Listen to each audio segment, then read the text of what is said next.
Երբ ինձ առաջարկ արվեց դասախոսությամբ կամ քննարկումով հանդես գալու եւ սիրով համաձայնեցի երկու պատճառով նախ երբևէ առիթ չեմ ունեցել ձեր լսանի հետ շփվելու ավելի մոտիկից ես մի քանի հոգու եմ ճանաչում այստեղ մասնավորապես պարոն Պապյանին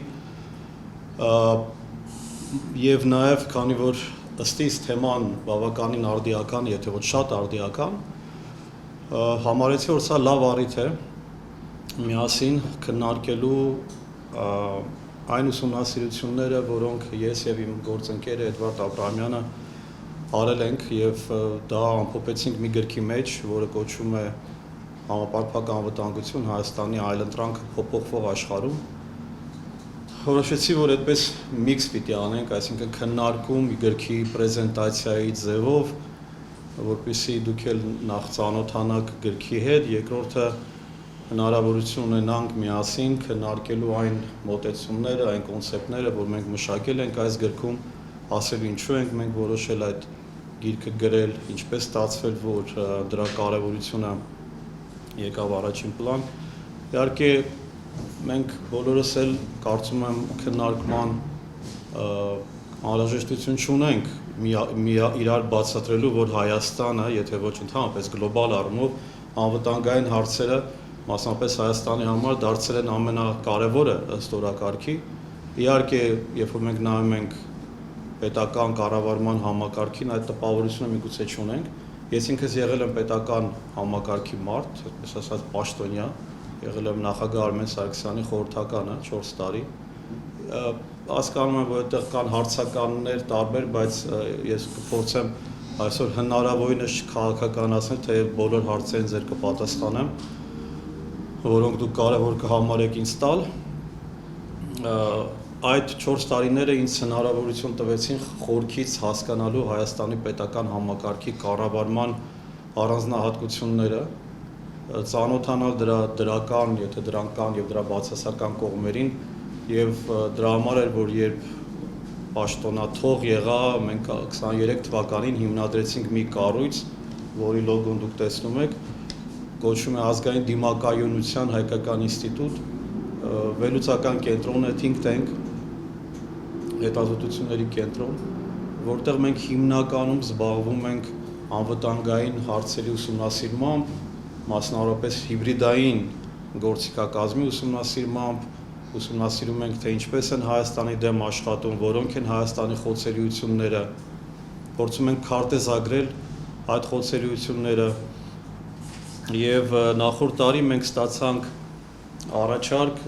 անելու այս ուսումնասիրությունը, ինքը մրցութային էր, այսինքն մրցույթ հայտարարվեց եւ մոտ 10 խումբ դիմեցին, մենք հաղթող դուրս եկանք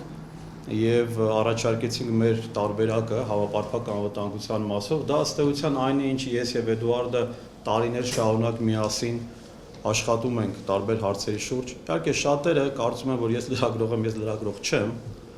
քանի որ եթե ես վարում եմ հաղորդում, չի նշանակում, որ ես լրագրող եմ։ Հակառակը, ես վարում եմ հաղորդում, որպեսզի կարողանամ փորձագետների հետ կիրառելով հարցազրույցի մեթոդը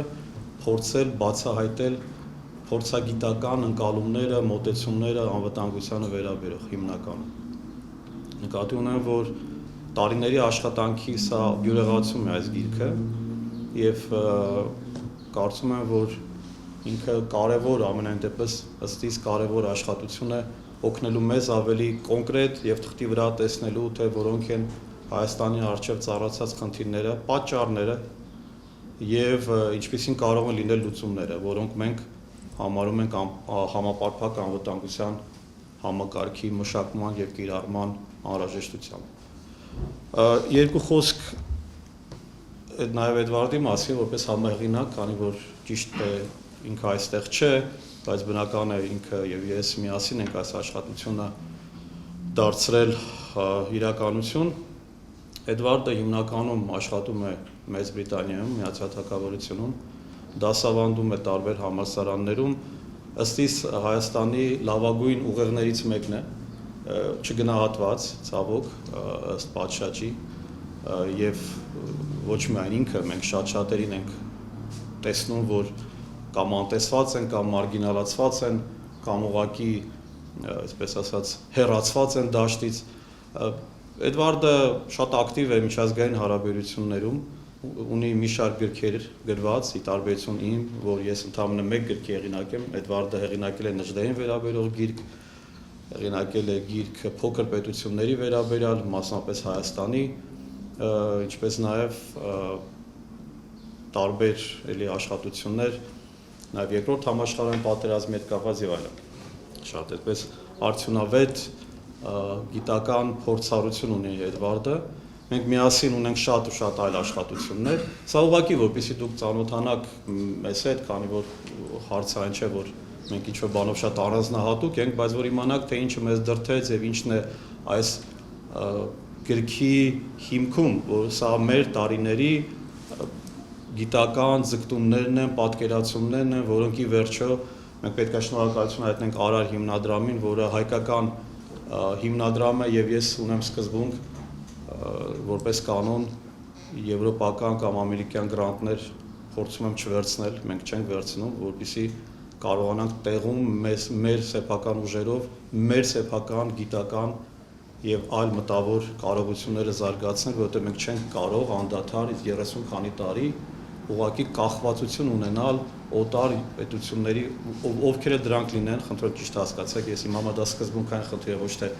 կարևոր է թե որ երկիրն է տալիս, այլ որ լավ է որ օգնություն կա, օժանդակություն կա, բայց եթե մենք մեր կարողությունները չենք կարող զարգացնել, մենք չենք կարող ունենալ կայացած քաղաքացիական հասարակություն եւ անկախ նաեւ ինքնաբավ հասարակություն, որը ըստ էության համապարփակ անվտանգության ամենակարևոր բաղադրիչներից մեկն է։ Հասարակությունը, հանրությունը ինքը չի կարող կախվածություն ունենալ, ֆունդամենտալ կախվածություն այլ կառավարությունների, այլ պետությունների գրանտներից, ինչպես եւ պետությունը, տեսնում եք, որ մեր պետական պարտքը արդեն համարյա 13 միլիարդի է հասել եւ չեմ ասում այլ գումարներ, որ պետությունը վերցնում է եւ դա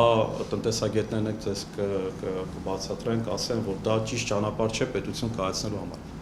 Բայց դա թողնենք մի կողմ։ Մենք հիմա այս աշխատությունը արդեն հրապարակեցինք, արեցինք պրեզենտացիան, շնորհանդեսը մի քանի բառով ես ներկայացնեմ եւ դա էլ հենց կլինի մեր քննարկման թեման, թե ինչ է ներառված այդ գրքում։ Բաղկացած է մի քանի մասից, ներածությունը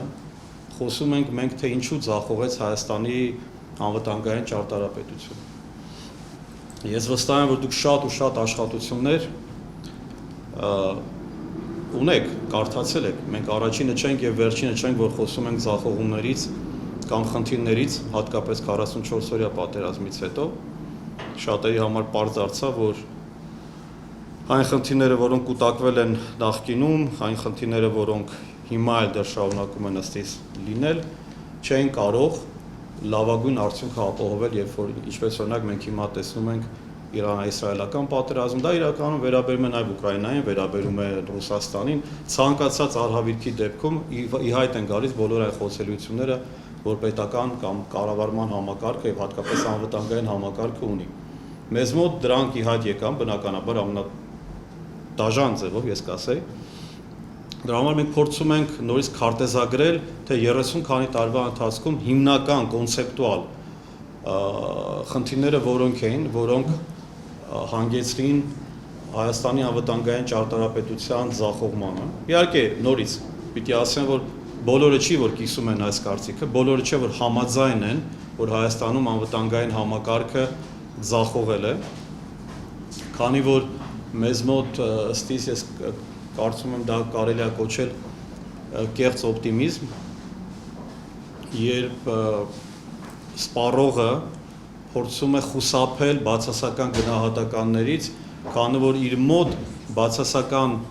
ընկալումները առաջացնում են խնդիր, հոգեբանական խնդիր, եւ ինքը փորձում է այդ հոգեբանական խնդրից ազատվել, չտեսնելով իրականությունը, անտեսելով իրականությունը։ Ենթադրենք օրինակ, ես հիշում եմ, որ 44-օրյա պատերազմից հետո Գորիսում բնակվող որոշ ընկերներ կամ ծանոթներ հարցնում են իսկ ինչ է լինելու, մենք տեսնում ենք, որ ակնհայտ խնդիր կա ադրբեջանական նոր հարձակման, նոր էսկալացիայի, Բայց մեր ընկերները մեզ ասում են, մեզ խնդրում են վատ բաներ մի ասեք, մենք էլ չենք կարողանում վատ ինֆորմացիա մարսել։ Մեզ ասեք լավ բաներ, ասեք, որ ամեն ինչ լավ է լինելու, ասեք, որ խաղաղություն է լինելու, ասեք, որ սրանով ավարտելու է։ Սա հոգեբանական վիճակ է, որում եւ անհատներն են ընկնում եւ հասարակությունները կարող են հայտնվել։ Դրա համար հաճախ օրինակ մեր արևմտյան գործընկերները, երբ որ հարց եւ քննարկում է լինում, թե ինչու օրինակ մարդիկ ոտքի չեն կանգնում Արցախի անկումից հետո, ինչու չեղան մեծականակ, այսպես փողոցները հորդող բողոքներ, ցույցեր եւ հիմա էլ ըստ էության չկան, իրենք դա ասում են, դե ուրեմն մարդիկ համաձայն են, որ Արցախը պետք է կորցվեր, մարդիկ ուրեմն համաձայն են Նիկոլ Փաշինյանի վարած քաղաքականության հետ։ Իմ պատասխանը իհարկե ոչ, դա մեկը մյուսի հետ կոռելյացիա չկա, եթե մարդիկ դուր չեն գալիս փողոց, դա դեռ չի նշանակում, որ համաձայն են դրա հետ։ Բայց սրանք այնքան հոգեբանական խորքային հարցեր են, որ մենք ցավոք նաև դա չունենք ուսումնասիրած, մենք չունենք այսօր քաղաքական հոգեբաններ, որոնք կգրեին գրքեր, կփորձեն բացատրել էթնոսի մեր ազգային առանձնահատկությունները, մեր հոգեբանական այն արհավիրքները, որոնցով անցնում են եւ դրա հետևանքները, որովհետեւ չի նշանակում, եթե մենք անցնում ենք խնդիրների միջով հոգեբանական, դա պարտադիր պետք է մեզ բերի անկումների, պարտադիր պետք է բերի միայն եւ միայն ձախողումների։ Դրա համար մենք փորձեցինք տեսնել, թե որ պետությունները կարողացել են պլյուս մինուս մեզ նման, իհարկե պետք է ասեմ, որ չկան միջազգային հարաբերությունում գոյություն չունեն երկու իդենտիկ պետություն, որտեղ հաճախ եմ ես լսում, երբ որ մենք բերում ենք այս կամ այն պետության օրինակը, անմիջապես քննադատություն, բայց ինչ կապ ունի ընդհանրենք Շվեյցարիան Հայաստանի հետ, կամ ինչ կապ ունի Իսրայելը Հայաստանի հետ։ Իհարկե կապ չունի, բայց միևնույն ժամանակ ուղղակիորեն կապեր կան, որովհետև միջազգային հարաբերություններում համակարգում ընդհանրապես 200 պետություն կա, որից ընդհանրապես 193-ն է ճանաչված կամ ՄԱԿ-ի անդամ, եւ մենք չենք կարող լաբորատոր պայմաններում ստանալ այլ պետությունների օրինակներ, հասկանալու, թե իսկ ինչպես պետք է վարվել այս կամ այն պարագայում։ Ինչու եմ դա ասում, որովհետև մենք փորձեցինք տեսնել, թե որ պետություններն են անցել դժվար պետականաշինության եւ անվտանգային համակարգի կառուցման ճանապարհով։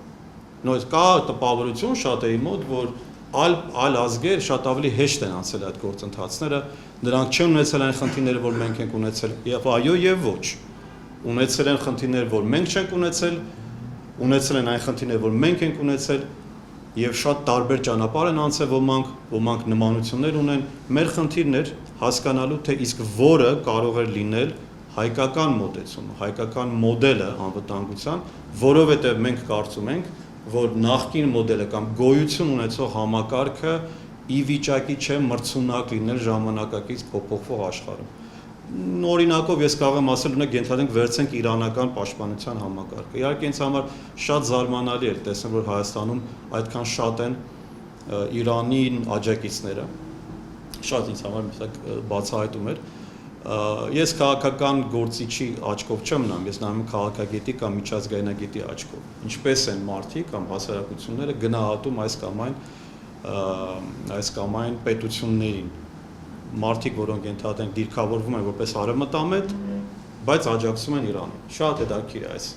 պարադոքսը տեսնել, բայց էլի փորձում չքաղաքականացնել այսօր որքան է դա դժվար կլինի։ Եվ այսպես մենք գտել ենք մոտավոր 7 կետ, սիմվոլիկ 7 կետ, իհարկե կարելի է ավելի շատ, թե ինչու Հայաստանը ձախողեց, ես մի քանիսը կկարդամ, բնականաբար դուք կարող եք ավելացնել շատ ավելին, մենք պիտի հնարավորինս սեղմ լինենք, կարճ լինենք, չենք կարող շատ գրել, որտեղ մենք եթե գրենք այնքան ինչքան որ մենք կուզենք, կստացվեր մի քանի հատոր գիրք, որքան մենք մտնում ենք այս թեմայի մեջ, այնքան տեսնում ենք, որ անընդհատ գրելու բան կա։ Սկզբում մեզ թվում էր, որ մենք 30-40 էջով ենք բավարարվելու։ Եկանք հասանք 200-ի։ Դեռ 200-ն էլ քիչ է, քանի որ որքան ավելի ու ավելի ենք ուսումնասիրում, այնքան ու այնքան ավելի նոր շերտեր են բացվում։ Եվ այստեղ է մի դիտարկում անեմ եւ ասեմ, թե որոնք են այդ կետերը։ Շատ հաճախ մեր հանրության եւ նաեւ փորձագիտական հանրության մեջ կա մի այսպես անգլերեն ասում են bias, հա, այդպես սխալմունք, որ մեկ պատճառով, մեկ գործոնով փորձել բացատրել բարդ գործընթաց։ Այսինքն բերել մեկ բացատրություն, թե ինչու է X կամ Y երևույթը կատարվում։ Դա շատ հեշտ է, բայց իրականում դա չի բացատրում եւ չի տալիս ամբողջ պատկերը։ Օրինակ, ինչու ձախողեց Հայաստանի անվտանգությունը, անվտանգային ճարտարապետությունը, հաճախ կլսեք 1 կամ 2 բացատրություն, իհարկե կան եւ ավելի շատ, բայց մենք փորձեցինք տեսնել, թե որոնք են այն մնացած բոլորը, որոնք հնարավոր է, որ եւս նպաստել են քիչ կամ շատ չափով։ Դրա համար ոչ միայն անվտանգային համակարգը, մնացած հարցերը, սկսած նրանից, թե ինչպես է Հայաստանում այսօր տեղի ունենում այդ բևեռացումը հանրության մեջ, ինչու հանկարծ մենք սկսեցինք տեղի տալ ադրբեջանական նարատիվներին, որոնք են այդ պատճառները, մի կողմ թողնելով նորից քաղաքական դաշտի ըստ էության ակտիվ նպաստը դրան, ճակերտավոր, այլ նաև հոգեբանական կողմերը, այլ բոլոր այն գործոնները, որոնք նպաստում են ադրբեջանական, եթե դեք ինչու հանկարծ նույն միջազգային հանրությունը սկսեց համարել, որ Արցախը երբեք չի եղել Հայաստանի կազմում, որ իրենք միշտ համարել են, որ Արցախը ադրբեջանական է։ Դա ակնհայտ սուտ է, այդպես բան չկա։ Նման բան, բայց ինչու հանկարծ դա տեղի ունեցավ։ Այդ ինչ տեղի ունեցավ, որ ամբողջ միջազգային հանրությունը կամ հանրության ներկայացուցիչները սկսեցին հանկարծ ադրբեջանական ինտերպրետացիայով շարժվել։ Սրանք բոլորը հարցեր են, որոնք իրականում պատասխանելու համար երկար պետք է, եթե մենք ուզում ենք իսկապես հասկանալ պատասխանը, ոչ թե ուղղակի հարցազրույց ենք տալիս եւ փորձում ենք 2 բառով ասել։ Հիմա որոնք են հիմնականս մեծ պատճառները, մենք կարծում ենք, որ իհարկե իմ սիրած կետը, որ այստեղ չենք ներառել, այն է, որ կար միջազգային հարաբերություններ չիմանալու եւ չհասկանալու գործոնը։ Բնական է, որ սա չէր կարող հիմնական լինել, բայց ըստ իս եւ դրա համար ես սկսեցի ամենուրեք գրեթե որտեղ հնարավոր է դասախոսություններով հանդես գալ միջազգային հարաբերություններ, տարբեր համալսարաններում, տարբեր բուհերում, նաեւ ոչ Հայաստանում, բայց ավելի կարեւոր է հայաստանյան բուհերում, որտեղ միջազգային հարաբերությունները գրեթե կարելի ասել շատ ցածր մակարդակի վրա։ Դուք այսօր չեք տեսնի բուհերից դուրս եկած լավ մասնագետներ, որոնք տիրապետում են միջազգային հարաբերություններին։ Դա ունի իր պատճառները, բայց խնդիրն այն է, որ այսօր էլ մենք երբ որ տեսնում ենք, թե ինչպես է կառավարությունը կամ մերձ կառավարական, այսպես ասած, փորձագիտական դաշտը վերցնում ընդհանրապես մեկ միջազգային հարաբերությունների դպրոցի ուսմունքը, որը լիբերալ դպրոց է, որը վատ չի, բայց դրանով միայն փորձել աշխարհը հասկանալ միայն խաղաղության պրիզմայով եւ մի կողմ թողնել անվտանգության ավելի բարդ շերտերը եւ անվտանգությունը ուղղակիորեն կապել կոռելյացիայի մեջ դնել խաղաղության հետ եւ չտարբերել, որ այս երկուսը տարբեր կոնցեպտներ են ըստ էության, որ չես կարող միայն եւ միայն խաղաղությամբ հասնել խաղաղության օրակարգով հասնել անվտանգության, սա գալիս է մտածողությունից։ Իհարկե, մենք կարող ենք մտնել դավադրության տեսության մեջ, բնականաբար ասել, որ դրանք հատուկ ծրագիր են իրականացվում, այլ չունեմ փաստեր, դրա համար չեմ կարող։ Ունեմ փաստեր միայն այն հարցերի շուրջ, ինչ որ մենք ուսումնասիրել ենք, տեսնելով, որ հայկական քաղաքական վերնախավերը երբեք իրենց չնեղեցին, այսինքն նեղություն չտվեցին իրենց մի քիչ գիրք կարդալ եւ մի փոքր հասկանալ, թե միջազգային հարաբերությունների այդ բարդ համակարգը վերջո ինչպես է աշխատում։ Հակառակ դեպքում, եթե միայն մենք մնանք մի քանի պարզ պրիմիտիվ ընկալումների մեջ, որ օրինակ, եթե մենք Թուրքիայի հետ ունենք լավ հարաբերություններ, Հայաստանը այլևս ապագա չի կարող ունենալ կամ ամեն գնով պետք է հասնել խաղաղության, դրանք բոլորը գիտականորեն անգամ մերժված մոտեցումներ են, այսինքն դրանով չեն հասնում խաղաղության եւ որևէ մեկ ազգ, որը նաեւ մենք այսօր կխոսենք այդ պետությունների մասին, չեն հասել անվտանգության համակարգային աստիճանին, որ իրենք ունեն միայն մտքում ունենալով այն, որ ամեն գնով պետք է հասնեն խաղաղության։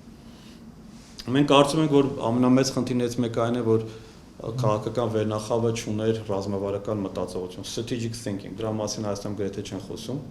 ռազմավարական եւ անվտանգային մտածողություն, strategic thinking եւ security thinking։ Ինչ են դրանք? Դրանք բարդ էլի մտածողության համակարգեր են, որոնք իրականում, եթե շատ պարզեցնենք, ենթադրում է երևույթներին նաեւ ռազմավարական տեսանկյունից եւ աչքի առաջ անընդհատ ունենալ անվտանգությունը որպես շարժիչ ուժ։ Ցավոք տեսանք, որ տարիների ընթացքում այդ մտածողությունը եւ պլանավորումը ռազմավարական տեսլականի բացակայություն, ինչ որ շատերը ասում են, օրինակ ազգային գաղափարախոսություն չկա, մենք էլ ասում ենք այդպես ռազմավարություն չկա, ազգային Սրանք հիմնական հարցերից մեկն էր։ Մենք չկարողացանք ընկալել, որ մեր պետությունը նման է պաշարված ամրոցի։ Պաշարված ամրոցի սկզբունքը միջազգային հարաբերությունում հայտնի է, կարծում դուք շատ լավ գիտեք, երբ որ օրինակ Իսրայելը դրա տիպիկ օրինակն է, երբ ինքը ամեն ինչը կառուցում է ըստ ամրոցի տրամաբանության։ Այսինքն ինքն իրեն համարում է ամրոց, որը անընդհատ թշնամական միջավայրում է, ոչ թե որովհետև պարանոյայի մեջ է, ոնց որ շատերն են ուզում տեսնել, ոչ թե նամար, որովհետև չարակամ է, այլ որովհետև իսկապես շրջապատված է թշնամիներով, ինչպես եւ Հայաստանը։ Բայց ի տարբերություն անգամ Հայաստանի, Իսրայելը անդադար եղել է գրողների տակ, սկսած 48 թվականի հիմնադրումից, առաջին իսկ օրվանից, ինչպես եւ ըստ էության Հայաստանը մեկնարկային պայմանները շատ դաժան են եղել այդ պետության համար, եւ այդ պետությունը կարողացել, ինչպես եւ օրինակ Սինգապուրը, ստեղծել այդ ամրոցը, այդ համակարգը, որը իրեն կպաշտպաներ ներկա եւ հնարավոր մարտահրավերներից եւ սպառնալիքներից։ Մյուս խնդիրը, որ մենք տեսել ենք, երբ մենք հաճախ թերագնահատել ենք մեր թշնամիներին։ Սա մասին ես բազմիցս եմ խոսել, եթե հիշում եք ժամանակին, մինչև վերջերս էլ Ադրբեջանի մասին հիմնականում չափից դուրս շատ ինչպեսի բառ եմ ուզում ընտրել, այո, ասենք օրինակ Կիլդիմային, հա, մուլտֆիլմերի կամ համարել, որ իրենք արժանի երևի թե թշնամի չեն կամ թերագնահատել իրենց կարողությունները, միգուցե 90-ականներին հնարավոր է նման շռայլություն թույլ տալ, բայց 2000-ականներից, հատկապես 2010-ից Ադրբեջանը սկսեց կտրականապես մերժել ըստ էության նախկին համակարգը ինչ-որ առումով եւ այո, հաշվի առնելով իրենց համակարգը, ուղղահայաց, ոչ ժողովրդավարական, բայց սա էլ քննարկելու հարց է, արդյոք ժողովրդավարություններն են միայն ուժեղ պետական համակարգ ստեղծում, սա չի նշանակում մենք պետք է գնանք այդ ճանապարհով, բայց բնականից օրինակ նույն Ղազախստանը, եթե վերցնենք Սաուդյան Արաբիան օրինակ, որոնք բնավ ժողովրդավարություններ չեն, բայց իրենք ստեղծում են անվտանգային համակարգեր, որոնք կարծեք թե չեն զիջում ժողովրդավարական համակարգի։ Այսօր իհարկե կարելի է վիճել, սա գիտական վեճ է, որն է ավելի ուժեղ, ժողովրդավարական թե ոչ ժողովրդավարական երկրների անվտանգության, բայց սա մի կողմ թողնենք կոնկրետ խոսքը Ադրբեջանի մասին է, որ Հայաստանը թերագնահատեց։ Եվ մինչև օրս էլ ես օրինակ գիտեմ շատ ու շատ վերլուծություններ, որտեղ համարում են, որ Ադրբեջան որպես այդպեսին պետություն չկա Հայաստանի ներսում։ Ասում եմ, որ նման պետություն չկա, մենք գործ ունենք Ռուսաստանի եւ Ադրբեջանի եւ Թուրքիայի հետ, եւ Ադրբեջանը պետություն չէ։ Դա ինչ որ դրածո է, խամաճիկ է եւ այլն։ Սա մոտեցում է, բայց սա չի կարողանում մեզ հնարավորություն տալ փորձագիտական առումով ճիշտ վերլուծել այն սպառնալիքները, որ գալիս են այդ պետությունից։ Ես ձեր ժամանակը էլի կփորձեմ շատ չարաշահել։ Հետախուզության բացակայություն։ Սրա մասին գրեթե չի խոսվում։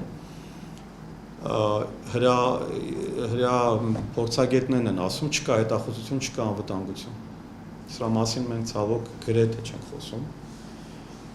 Քանի որ մեզ մոտ այդ իներցիոն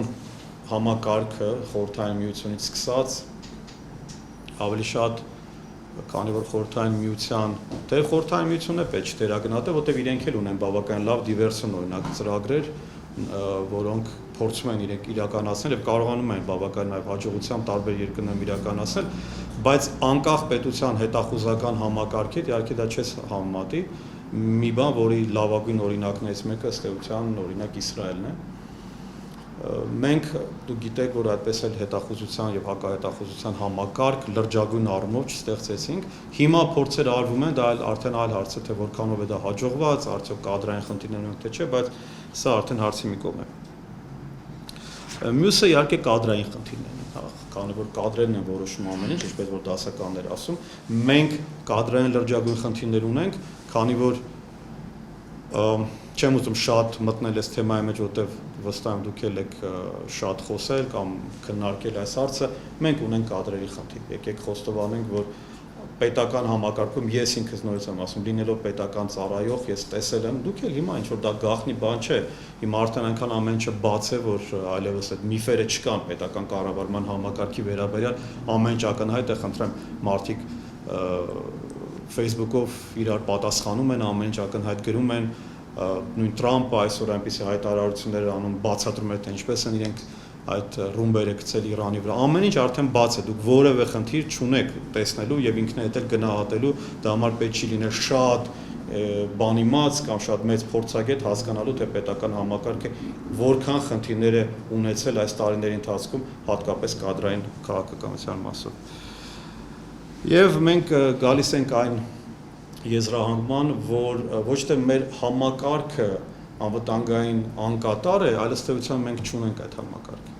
Ինչպես որ հաճախ, երբ որ ինձ ասում են, ինչպեսին պիտի լինի Հայաստանի արտաքին քաղաքականությունը, ես ասում նախ Հայաստան պետք է ունենա արտաքին քաղաքականություն, որովհետեւ մենք տեսնենք ինչպեսին ինքը պիտի լինի, նախ դու պիտի սկսես վարել արտաքին քաղաքականություն։ Արտաքին քաղաքականությունը պետք է շփոթել դիվանագիտության հետ։ Հաճախ այդ նույն իմ ուսանողներն են շատ ու շատ տեղերում, երբ ասում ես ինչ է միջազգային հարաբերությունը, ասում են դիվանագիտություն։ Այդպես են սովորել, այդպես են ասել իրենց։ Իրենք կարծում են, որ միջազգային հարաբերությունը դեսպանություններն են առաջ տանում կամ դեսպանությունների աշխատանքն է կամ դիվանագետ, այո, իհարկե նա մեծ կարևորություն են եւ մեծ գործիքներ են, բայց միջազգային հարաբերություններում քո կոորդինատները, քո դիրքավորումը գալիս է ռազմավարական պլանավորումից, թե որն է քո կոնկրետ որպես պետության աշխարհաքաղաքական ինքնությունը։ Եթե դա չկա, եթե դու չգիտես, թե դու ինչ ես ուզում, եւ դու չգիտես քեզնից ինչ են ուզում, այդ դեպքում ինչ արտաքին քաղաքականություն կարող ես դու պատվիրակել դեսպաններին կամ այլ դիվանագետներին, որպեսզի իրենք իրականացնեն տարբեր երկրներում, այսինքն առաջ տանեն քո շահերը։ Հետեւաբար շահերի ձևակերպումը մնաց այդպես էլ որպես ցանկալի մի երազանք, որ Հայաստանում ի վերջո կունենանք պետականորեն ձևակերպված ազգային կամ պետական շահեր, որոնք հստակ կլինեն գիտակցված եւ նաեւ ապահովված ռեսուրսով, ապահովված ռազմավարությամբ եւ ոչ թե սիտուատիվ, ինչպես որ հաճախ եղել է։ Մեր գիրքը բաղկացած է 4 հիմնական գլուխից, առաջինում մենք խոսում ենք համապարփակ անվտանգության մասին, երկրորդում խոսում ենք թե Հայաստանը որպես փոքր պետություն ինչպիսի ռազմավարական իրավիճակում է հայտնվել, երրորդ ամբողջ գլուխը մենք նվիրել ենք Իսրայելին, ես կասեմ ինչու հենց Իսրայելին, եւ վերջում անում ենք 17 քաղաքականության կամ հայեցակարգային առաջարկներ, այսինքն policy recommendation-ներ, ինչպես որ ընդունված է, որպեսզի մեզ չասեն լավ այդքան ասում եք ինչ եք առաջարկում ենք 17 կետով, ծավալուն ձևով, որպեսզի եթե ինչ-որ մեկ ալարում է գիրքը կարդա, գոնե կարդա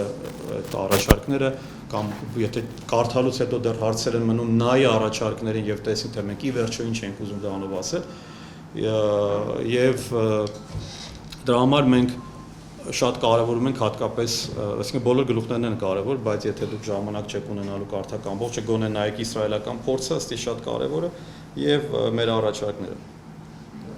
Մենք ինչու ուրեմն խոսեցինք համապարփակ անվտանգությունից։ Թամպես համապարփակ անվտանգության գաղափարը գալիս է այն գիտակցումից, որ դասական, ավանդական մոտեցումը պաշտպանության եւ պիտի հատկապես շեշտեմ հարձակման պլանավորման ժամանակ շատ կարեւոր է ոչ միայն ռազմական, այլև այլ բաղադրիչներ հաշվի առնել։ Դուք հաճախ կլսեք, որ երբ խոսում են համապարփակ անվտանգությունից, մենք չենք որ առաջինը խոսենք դա մասին, հետեւաբար այնպես չի, որ ինչ-որ մենք այստեղ հեղինակային իրավունքներ ունենք, համապարփակ անվտանգությունը մոտեցում է, որը հիմնականում մշակվել է արևմտյան երկրներում, եղել է total defense անվան տակ, integrated defense անվան տակ, հիմա կոչվում է comprehensive defense կամ comprehensive security, որտեղ security-ն ինքը իր մեջ ենթադրում է շատ ու շատ կոմպոնենտներ, ի տարբերություն միայն պաշտպանության, ինչպես որ օրինակ մեզ մոտ Հայաստանում ուզում են անպայման ասել, որ պետք է լինի պաշտպանություն։ Ոչ, ես էլ ասում եմ, որ ոչ, պիտի լինի բոլոր կոմպոնենտները, որոնք վերաբերում են անվտանգությանը։ Դա ենթադրում է նաև հարձակում։ Չկա պաշտպանություն առանց հարձակման, հա։ Այդպես մի քիչ բանաձևային խոսում եմ, որպեսզի մեր ժամանակը խնայենք։ Եթե չունի անվտանգությունը իր մեջ հարձակման բաղադրիչ կամ հակազդման կամ կանխարգելման պրևենտիվ բաղադրիչ, ապա ինքը չի կարող հատկապես 21-րդ դարում չի կարող ուղղակի ֆիզիկապես ապահովել պետության անվտանգությունը։ Դա համար մենք շատ կարևորում ենք հենց շեշտելու համապարփակ անվտանգություն, որ խոսենք եւ միշտ մեր մտքում պահենք, որ ինքը ենթադրելու է բոլոր բաղադրիչները, որոնց մասին մենք փոքր խոսենք, թե ինչ ենք հասկանում բոլոր ասելով։ Մենք տեսանք, որ մեր անվտանգային հարացույցը, պարադիգմը բավականին կորցրել է, եթե միշտ չգիտեմ ժամանակին ինչպես է, որտեղ 90-ականներին որոշակի հաջողություններ եղան, բայց այդ իներցիան արդեն կամաց մարեց եւ եղած հարացույցը պարադիգմը մեզ հնարավորություն չի տալիս մրցունակ լինել։ Երբ 20 թվականի պատերազմը եղավ, մի շարք պատգամավորների հետ հանդիպում եղավ, հակ, ես չեմ կարող մանրամասներ բացել, բայց մի այսպես բան էին ասում, որ բայց մենք ինչ իմանայինք, որ Թուրքիան մասնակցելու է այս պատերազմին։ Արդարացում է սա, որ եթե իմանայինք եւ պատասխան հետեւյալն է, դուք պարտավոր եք հաշվի առնել, որ այո, անգամ Թուրքիան կարող է միանալ եւ որպես սցենար դուք պետք է պատրաստ լինեք նաեւ այդ բախմանը, եթե դուք համարում եք, որ անվտանգային խնդիրների լուծման անհրաժեշտություն կա։ Եթե ոչ, ապա ցանկացած վաղ Վրաստանն էլ, եթե հարձակվի Հայաստանի վրա, կարողանա լուրջ խնդիրներ առաջացնել։ Սա իհարկե ընդհանուր հիպոթետիկ է, բայց էլի սցենարներ նշանակում է հաշվի առնել ամեն ինչ, ինչ որ հնարավոր է, ամեն սցենար։ Մենք հաշվի առանք, որ Հայաստանը գտնվում է ասիմետրիկ պատերազմական իրավիճակում, ասիմետրիկ նշանակում է ոչ սիմետրիկություն ունեցող, այսինքն մենք չունենք ենթադրենք ատոմային ռումբ, մենք չունենք լուրջ օդային պաշտպանություն, իսկ դիմացի ենթադրենք հակառակորդ պետությունը ունի կամ ձեռք է բերում նման համակարգ։ Մենք չենք օրինակ դիվանագիտական կամ լոբինգային առումով շատ ակտիվ, մինչդեռ մեր հակառակ պետությունը ամբողջությամբ ռեսուրսներ է ծախսում տասնյակ, եթե ոչ արդեն 100-ի անցնող երկրներում իր լոբինգը առաջ տանելու, հակահայկական լոբինգը, դա համար երբ որ ինձ ասում են հնարավոր է խաղաղություն Ադրբեջանի հետ, ես ասում եմ, ես չեմ տեսնում, թե երբ է Ադրբեջանը դադարել պատերազմը։ Մենք ապրում ենք մի ժամանակահատվածում, որտեղ պատերազմները այլևս չեն վերջանում, նրանք ձևափոխվում են անընդհատ, տրանսֆորմացիայի են ենթարկվում, այսինքն տարբեր փուլերով են անցում, տաք փուլ, սառը փուլ, անտեսանելի փուլ, բայց դա ցավոք այլևս չի դադարում։ Մենք ունենք խաղաղության պայմանական ընկալում, բայց ոչ իրական աբսոլյուտ ընկալումը խաղաղության, քանի որ այն չկա այլևս։ Հիմա ինչպես օրինակ Իսրայելում 48 թվականից հետո իրանք չգիտեն ինչ բան է խաղաղությունը։ Այսինքն անդադար հարվածի ակնկալիքով են իրենք ապրում։ Եվ սա ստեղծում է անվտանգային լարվածություններ։ Հետևաբար մեր խնդիրն է հասկանալ ասիմետրիաները, որոնք են, որտեղ է Հայաստանը ընդհանրենք ռեսուրսային խնդիր ունի, կարողությունների խնդիր ունի, ցանկությունների խնդիր ունի, ընկալումների խնդիր ունի, հոգեբանական խնդիրներ ունի։ Երկրորդը հասկանալ, որոնք են հիբրիդային սպառնալիքները։ Չգիտեմ, սա մասին եւի շատ եք լսեմ, ոմանք խոսում են այն մասին, որ հիբրիդային պատերազմներից պետք է խուսափել, հիմնականում հասկանում են տեղեկատվական պատերազմը։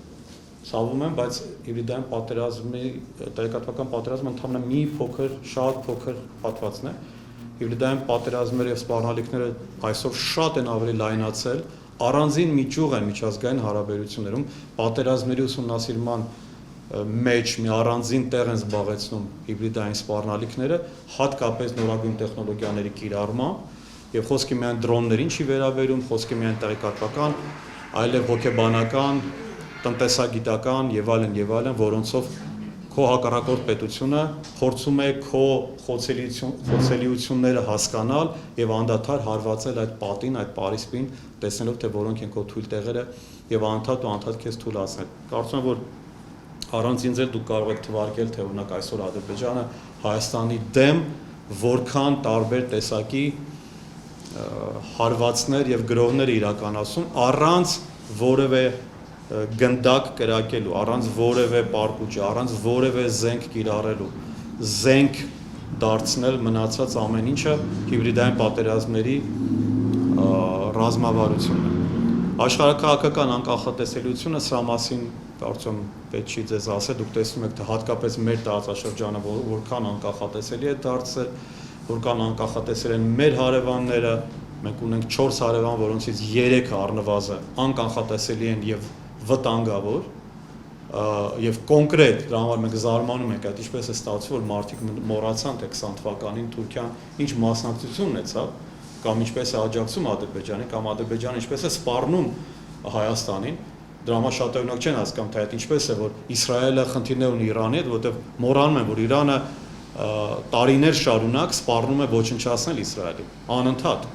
եւ իհարկե Իսրայելն էլ Իրանին, բայց սա խնդիր է, որը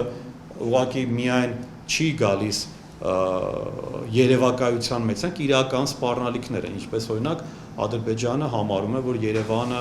կամ Սևանալիճը դրանք բոլորը ադրբեջանական են, եւ չի բացառվում, որ 1-2 տարի եթե այս քարոզությունը շարունակվի, Հայաստանում կշատանան նաև այն մարդկանց քանակը, ովքեր կհամարեն, որ այո, դա ճիշտ է, ոնց որ հիմա օրինակ համարում են, որ Շուշին ադրբեջանական քաղաք է, կամ որ մենք եղել ենք ագրեսոր, որ մենք իրենց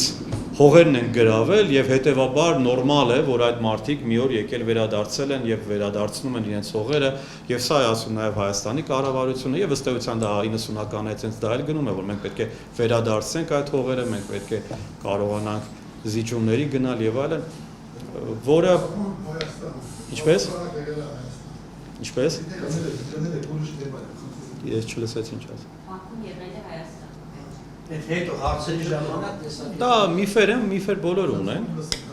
Եվ մեր 4-րդ կետը, որը բխում է հենց անկախատեսելիությունից, մենք ապրում ենք շատ թշնամական միջավայրում, սա միջազգային հարաբերությունն է, hostile environment, այդպես է կոչված, երբ դու շրջապատված ես թշնամիներով, հետևաբար խնդիրն այն չի, որ մենք փակենք մեր աչքերը եւ համարենք, որ մենք խաղաղասեր ենք, հետևաբար եթե դու խաղաղասեր ես, ուրեմն նշանակում է դիմացինել խաղաղասերը։ Ես այս օրինակը, այսինքն հիմա օրինակը կբերեմ, բերում եմ հիմնական մեր արևմտյան գործընկերներ, որոնք շատ են փորձում դաս տալ մեզ որպես ռևանշիստների։ Մեզ ասելով նրանց, ովքեր համաձայն չեն այս իրավիճակի հետ։ Իրենք ասում են, որ դուք եթե ուզում եք, ենթադրենք, ուժեղանալ, օրինակ, այս գիրքը իրենք քննադատում են, որտեղ համարում են, որ սա ռևանշիստական գիրք է, ավելի լավ, ուրախ եմ, բայց այդպես չի իրական, սա Հայաստանի ուժեղացման մասին է։ Համարում եմ, որ եթե դու ուզում ես Հայաստանը ուժեղանալ, դու ուզում ես Հայաստանի կարողությունները մեծացնել, հետևաբար դու ուզում ես նոր պատերազմ։ Նախ ոչ, երկրորդը հարցը հետևյալն է, ես իրանց ասում այս օրինակ, ասում եմ, ենթադրենք դու շատ խաղաղասեր ես, դա փոխարինենք կենթանասերով, ենթադրենք շատ կենթանասեր մարդ է, շատ է սիրում շներին, ահավոր շատ։ Ես էլ օրինակ շատ եմ սիրում շներ, կենթանիներ եւ այլն։ Եթե պատկերացրու, ասում դու քո երեխայի հետ զբոսնում ես եւ մի շատ գեղեցիկ, բայց մեծ շուն հարձակվում է քո երեխայի վրա, ուղակի։ Դու ինչ ես անում, ընտրում ես երեխային պաշտպանել, թե շանը։ Դու ինչ ես անելու այդ ժամանակ։ Դու ինստինկտիվ մակարդակում եւ ռացիոնալ մակարդակում պաշտպանելու ես քո երեխային, թե սիրելու ես այդ շանը։ Ես հասկանում եմ, որ օրինակ այդքան էլ իդեալական չի, բայց դա իրենց մտածելու տարիք է, որտեվ եթե ես ունեմ հարձակում, կապ չունի թե իմ բարոյական արժեքները որոնք են։ Ես կարող եմ շատ շնասել կամ կենթանասել լինել, բայց միևնույն է երեխային ավելի շատ եմ ես պաշտպանելու։ Հետևաբար, խնդիրն այն չի, որ մենք պիտի ատենք թշնամուն կամ խոսենք ատելության մասին։ Մենք խոսում ենք մեր պետությունը սիրելու մասին, ոչ թե ում ենք ինչքան ատում։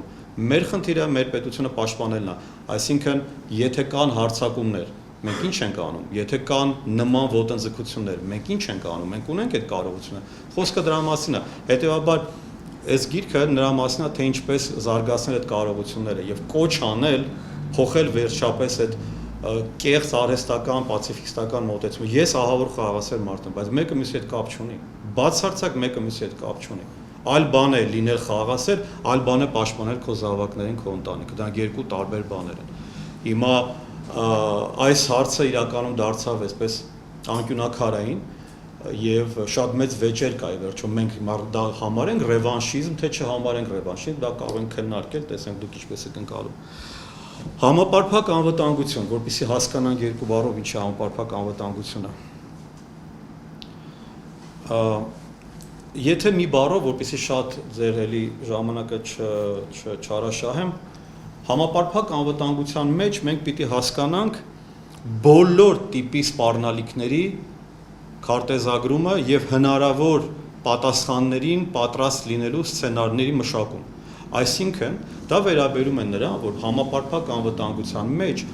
հանրությունից սկսած վերջացրած պետական եւ ոչ պետական կառույցներով պետք է պատրաստ լինեն դիմագրավել կամ դիմակայել այդ սպառնալիքներին։ Պատկերացրենք երկրաշարժ, պատկերացրենք ջրհեղեղ, մի կողմ թողնենք պատերազմը։ Պատկերացրեք օրինակ կոവിഡ്ներ։ Մենք տեսանք, որ ոչ միայն Հայաստանը, այլև մի շարք անգամ շատ զարգացած պետություններ չկարողացան համակարգային առումով ճիշտ պատասխանել այդ արհավիրքին, ճիշտ է, ինչու, որովհետև չկար այդ գիտակցումը, որ արհավիրքը կարող է այդքան մասշտաբային լինել։ Իհարկե, եկեք մի կողմ թողնենք դավադրության տեսությունները, հատուկ էր արված, հատուկ չէր արված, դա թողնենք մի կողմ, ի վերջո ենթադրենք հատուկ էր, բայց միևնույն է պետությունը պարտավոր է պաշտպանել իր քաղաքացիներին։ Արդյոք կարողանում էր պաշտպանել։ Ոչ, միլիոնավոր զոհեր, միլիոնավոր մարդիկ առողջական խնդիրներ, համակարգը ուղղակի կոլապսի ենթարկվեց, ֆինանսական ինչպեսի լուրջ խնդիրներ առաջացան, տնտեսությունը ուղղակի սկսեց կանգ առնել, սա խոսում է գլոբալ մակարդակով։ Հիմա եթե տեղայնացնենք, ապա նույնը վերաբերում է նաև պետությանը։ Պետությունը տվյալ պարագայում պատերազմական իրավիճակում պետք է պատրաստ լինի բոլոր մակարդակներում, բոլոր տեսակի սպառնալիքներին դիմագրավել։ Այսինքն ունենալ համապատասխան գործիքներ, համապատասխան մարդիկ, համապատասխան ունակություններով։ Եթե դուք տեսնում եք, որ մեր պետությունը այսօր այդ ճանապարհով է գնում, ես միայն ուրախ կլինեմ։ Մեր սուբյեկտիվ կարծիքով դա այդպես չի։ Եվ նաև հաճախ փորձեր արվում են համապարփակ անվտանգության մասին խոսել, բայց շատ հաճախ մենք տեսնում ենք, որ մեր գործընկերները գնում են դեպի ավելի շատ ժամանակին խորհրդային միության տարիներ կար քաղաքապաշտպանություն, եթե հիշում եք, քաղաքացիական պաշտպանություն էր կոչվում, գրաժդանսկաբարում, որտեղ մարդիկ ուղղակի անհատները, քաղաքացիները սովորում էին զենք կրել կամ պաշտպանվել ատոմային հարցակումներից, միջուկային ապաստարաններ եւ այլն, մենք ոչ ապաստարաններ ունենք, ոչ եւ այլն, բայց հարցային էր, որ խնդիրը միայն դա չի, համապարփակ անվտանգություն չի նշանակում, ձեզնից յուրաքանչյուրը զենք բռներ իմանա, դա շատ կարեւոր է, դա որը մեկը չի ասում, որ պետք չի, այո, պետք է, ելի եթե Իսրայելի օրինակով նայենք, բոլորը կանայք եւ տղամարդիկ բոլորը տիրապետում են զենքին, բոլորը ծառայում են զինված ուժերում, պարտադիր պետք է անցնեն տարբեր տեսակի վերապատրաստումներ ռազմական, բայց խոսքը միայն դա չի։ Խոսքը վերաբերում է ենթակառուցվածքներին, խոսքը վերաբերում է տնտեսությանը, խոսքը վերաբերում է հանրային ծառայություններին, խոսքը վերաբերում է ընդհանրապես բոլոր, ենթադրենք նույն հացի գործարանը, ինչպես պետք է ինքը աշխատի, եթե հանկարծ հարձակում է տեղի ունենում։ Ցավոք, իհարկե, այս ամեն ինչ պիտի պաշտպանության նախարարությունը հաշվի առներ, բայց այստեղ մի բան է այն, ինչ որ եղել է խորհրդային տարիներին, ուղղակի զուտ, ենթադրենք պաշտպանել գործարանը փակելով իրեն, որպեսզի ռումբեր չընկնի, բայց դա բավարար չի այսօր։ Դա բավարար չի, որտեղ միայն խնդիրը ռումբերը չեն, ռումբերը անտեսանելի են, ռումբերը տեղեկատվական են, ռումբերը հոգեբանական են, կոգնիտիվ են, ռումբերը դիվանագիտական են, ռումբերը իրավական են եւ այլն եւ այլն։ Խոսքը բոլոր հարթություններում պատրաստ լինելու մասին, ըստ էության համակարգը այնպես պիտի աշխատի, որ ինքը կարողանա ժամանակից շուտ նախ իդենտիֆիկացնել, նույնականացնել այդ խնդիրը եւ ունենալ կարողություն հակազդելու այդ խնդիրներին։ Դրա համար մենք համապարփակ անվտանգության մեջ նորից ասեմ, չենք ներառում պաշտպանություն բառը,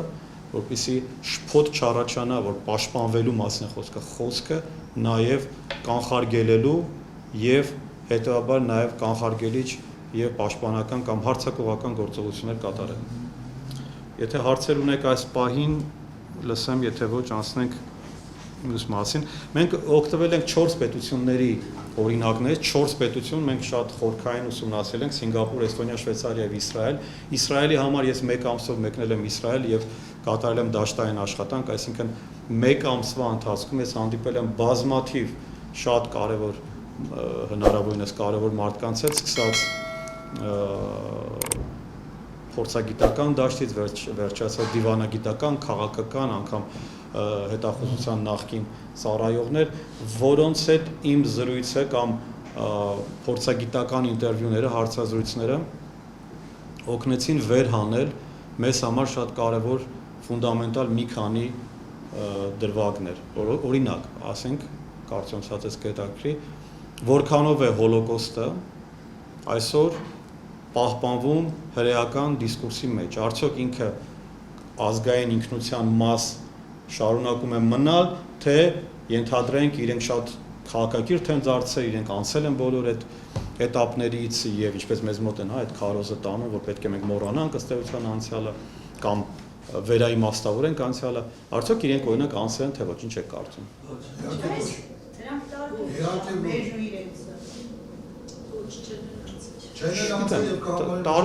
Տարբեր են, ես նույնիսկ դրա համար հենց սկզբում ասացի, որ այդ ցանկացած պետության ցանկացած բան տարբեր է։ չկա նույն բան, մենք որպեսզի կարողանանք ուսումնասիրել որևէ բան, պիտի համեմատենք, առանց համատելու հնարավոր չի, որտեղ մենք լուսնի վրա չենք, հետեւաբար մենք վակուումի մեջ չենք, ամեն ազգ, ամեն պետություն պլյուս մինուս անցել է ինչ-որ ճանապարհներով, չէ՞։ Համար հոլոկոստը իհարկե տարբեր է, բայց խնդիրն այն է, որ դա արհավիրք է, որը տարել է բազմաթիվ զոհեր, հոգեբանական ազդեցություն է ունեցել, զրկել է ըստ էության, հայրենազրկել է այդ մարդկանց, դարձել է ժամանակին էլ իրենք, այսինքն կորցրել իրենց պետությունը, բայց դա առավել եւս իրենց ավելի վնասեց, բայց դրանից հետո իրենք ստեղծում են պետություն կամ պետականություն են վերականգնում։ Հիմա տեսնեն ինչպես են իրենք կարողանում այդ նույն գործընթացները, որոնցով իրենք անցել են, ինչպես են իրենք տրանսֆորմացնում անվտանգության մեջ։ Պատկերացրեցիք։ Կարողանում են թե ոչ, դա իրենց խանգարում է թե օգնում է։ Սրա մասին է խոսքը։ Ինչը։ Կարող ենք չէ՞ sense մտածել, օրինակ ես իրենց հետ հարցրած ես, հանդիպեցի այնտեղ իրենց փակ պետական վերլուծական կենտրոնից մեկի, այնտեղ հատուկ հոգեբանության բաժին կա։ Տեսեք, կա բաժին, որը զբաղվում է իրենց ազգի հոգեբանության ուսումնասիրմամբ, մենք նման բան չունենք։ Ես այն հարց եմ տալիս, ասում հոլոկոստը ձեզ համար ինքը տրավմա է, թե գործիք քաղաքական։ Միշտ է գործիք է, որովհետև իրոք էլա որովհետև եթե վերցնում ենք ժամանակագրական առումով պատերազմից հետո, elə հոլոկոստի զոհերի թվականակը ամեն 2-3 տարի մեկ աճում է։ Հարց։ Դա գործիք են օգտագործել։ Իրական թիվը բնականաբար 6 միլիոն չէր տարածվում։ Գիտեք, ես պատասխանը շատ դա գիտեք, հրեաները մոտ 600,000-ից դարձան 10 միլիոն։ Ես դրա մասին եմ։ Ժողովրդագրությունը էլ ամենակարևոր բաներից մեկն է համապարփակ անվտանգության։ Տեսեք, ինձ զարմացեց իր պատասխանը, ինքը ասում է հետևյալը լսի։ Ասում եմ, մեր դպրոցներում մենք ոչ միայն խոսում ենք հոլոկոստի մասին անընդհատ, որտեղ գիտեք ինչի է, որտեղ ինձ մոտ մի փոքր դիսոնանս էր առաջացնում այն միտքը, որ արդյոք կարող է որ մենք իսկապես ենթադրենք, որտեղ ես գիտնական եմ, ես փորձում եմ վարկածներ հասկանալ, անձնական ընկալումի բանը, բայց որպես գիտնական վարկածներ են փորձում տեստավորել, հա, բայց իսկապես միգուցե ճիշտ է այն մոտեցումը, որ պետք է փակել այդ էջը, պետք է մոռանալ, ոչ թե այն մոռանալ իմաստ որ չի եղել, այլ այդ մեզ ասում են առաջ պետք է գնալ, իհարկե պետք է առաջ գնալ, հրեաները առաջ են գնացել, բայց ինչպես, ինչի հաշվին, սա է խնդիրը, ինչ գնով ես առաջ գնում։ Եվ ինչպես օրինակ, ենթադրենք, բայց դա էլ հեշտ չի, հիմա այնպես չի, որ օրինակ հրեաները հարձակվել են գերմանացիների վրա։ Վրեժ չեն դուցել, չէ, գերմանացիների վրա չեն հարձակվել։ Ինքը ասում է, որ ոչ միայն մենք իրենց անընդհատ խոսում ենք դրա մասին, որտեղ դա իրենց պապերի ճակատագիրն է, ասում է, իրենք այդ պապերից են սերել, բայց ասում եմ մենք ամեն, ուրեմն ավագ դպրոցի դասարան տանում ենք Գերմանիա եւ Լեհաստան համակենտրոնացման ճամբարներ, որովհետեւ իրենք իրենց աչքով տեսնեն, թե ինչ են արել իրենց պապերի հետ։ Ես շոկի, անկեղծ եմ ասում, ես շոկի մեջ, որովհետեւ ամեն դեպքում իմ մոտ իսկապես տպավորություն, մանավանդ ինքը ձախ թևի ներկայացուցիչ էր, այնտեղ էլ հրեաների մոտ, ինչպես եւ Միացյալ Նահանգներում շատ ակնհայտ են աչերը եւ ձախերը, այսինքն լիբերալ թևը լրիվ լիբերալ թևը իրենց բաներով աչ կողմը լրիվ բազեական թևն է, Նետանյահուի թևը, ինքը ձախական էր, այսինքն խաղաղության կողմնակից էր, Պաղեստինի հետ հարաբերություններ եւ այլն։ Բայց ինքը ասում էր, որ այո, դա պետք է, որովհետեւ հակառակ դեպքում, եթե իրենք մոռանան դա, մենք չենք կարող զինվոր ունենալ։ Ես ասում, բայց չէ՞ որ դա տրավմայի կարող է բերի երեխային, չէ՞ որ նա ի վերջո նոր հասունացող դեռևս ի վերջո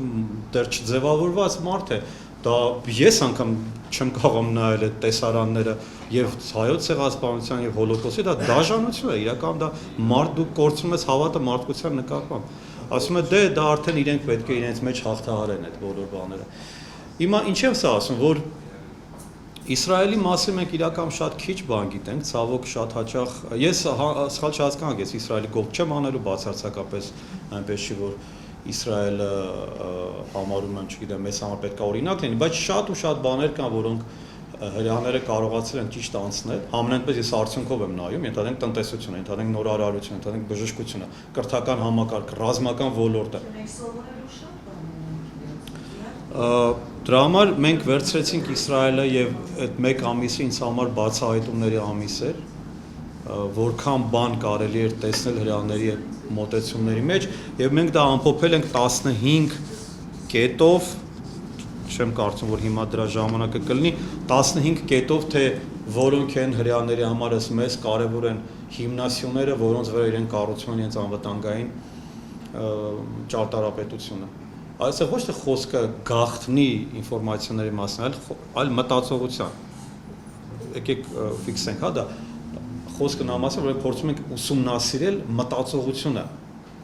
Ինչպես են իրենք մտածում, ինչու են իրենք այդպես մտածում, ինչն է իրենց ստիպում կամ ինչպես են կարողանում իրենք գալ այդ լուծման։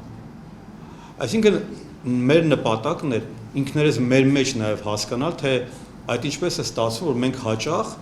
խուսափում ենք լուծումներից։ Մենք աստով ես նկատի չունեմ մենք բոլորս, բայց դուք տեսնում եք, որ համենայն դեպս, գոնե իմ սուբյեկտիվ կարծիքով, պետական համակարգը հաճախ, եթե ոչ միշտ, խուսափում է լավ լուծումներից։ Պատճառները կարող են տարբեր լինել, չեմ ուզում դրա մասին խոսել ինչու, բայց ըստիս փաստ է դարձել, որ մեր պետական համակարգը աշխատում է ավելի շատ արդարացումներ գտնել չանելու,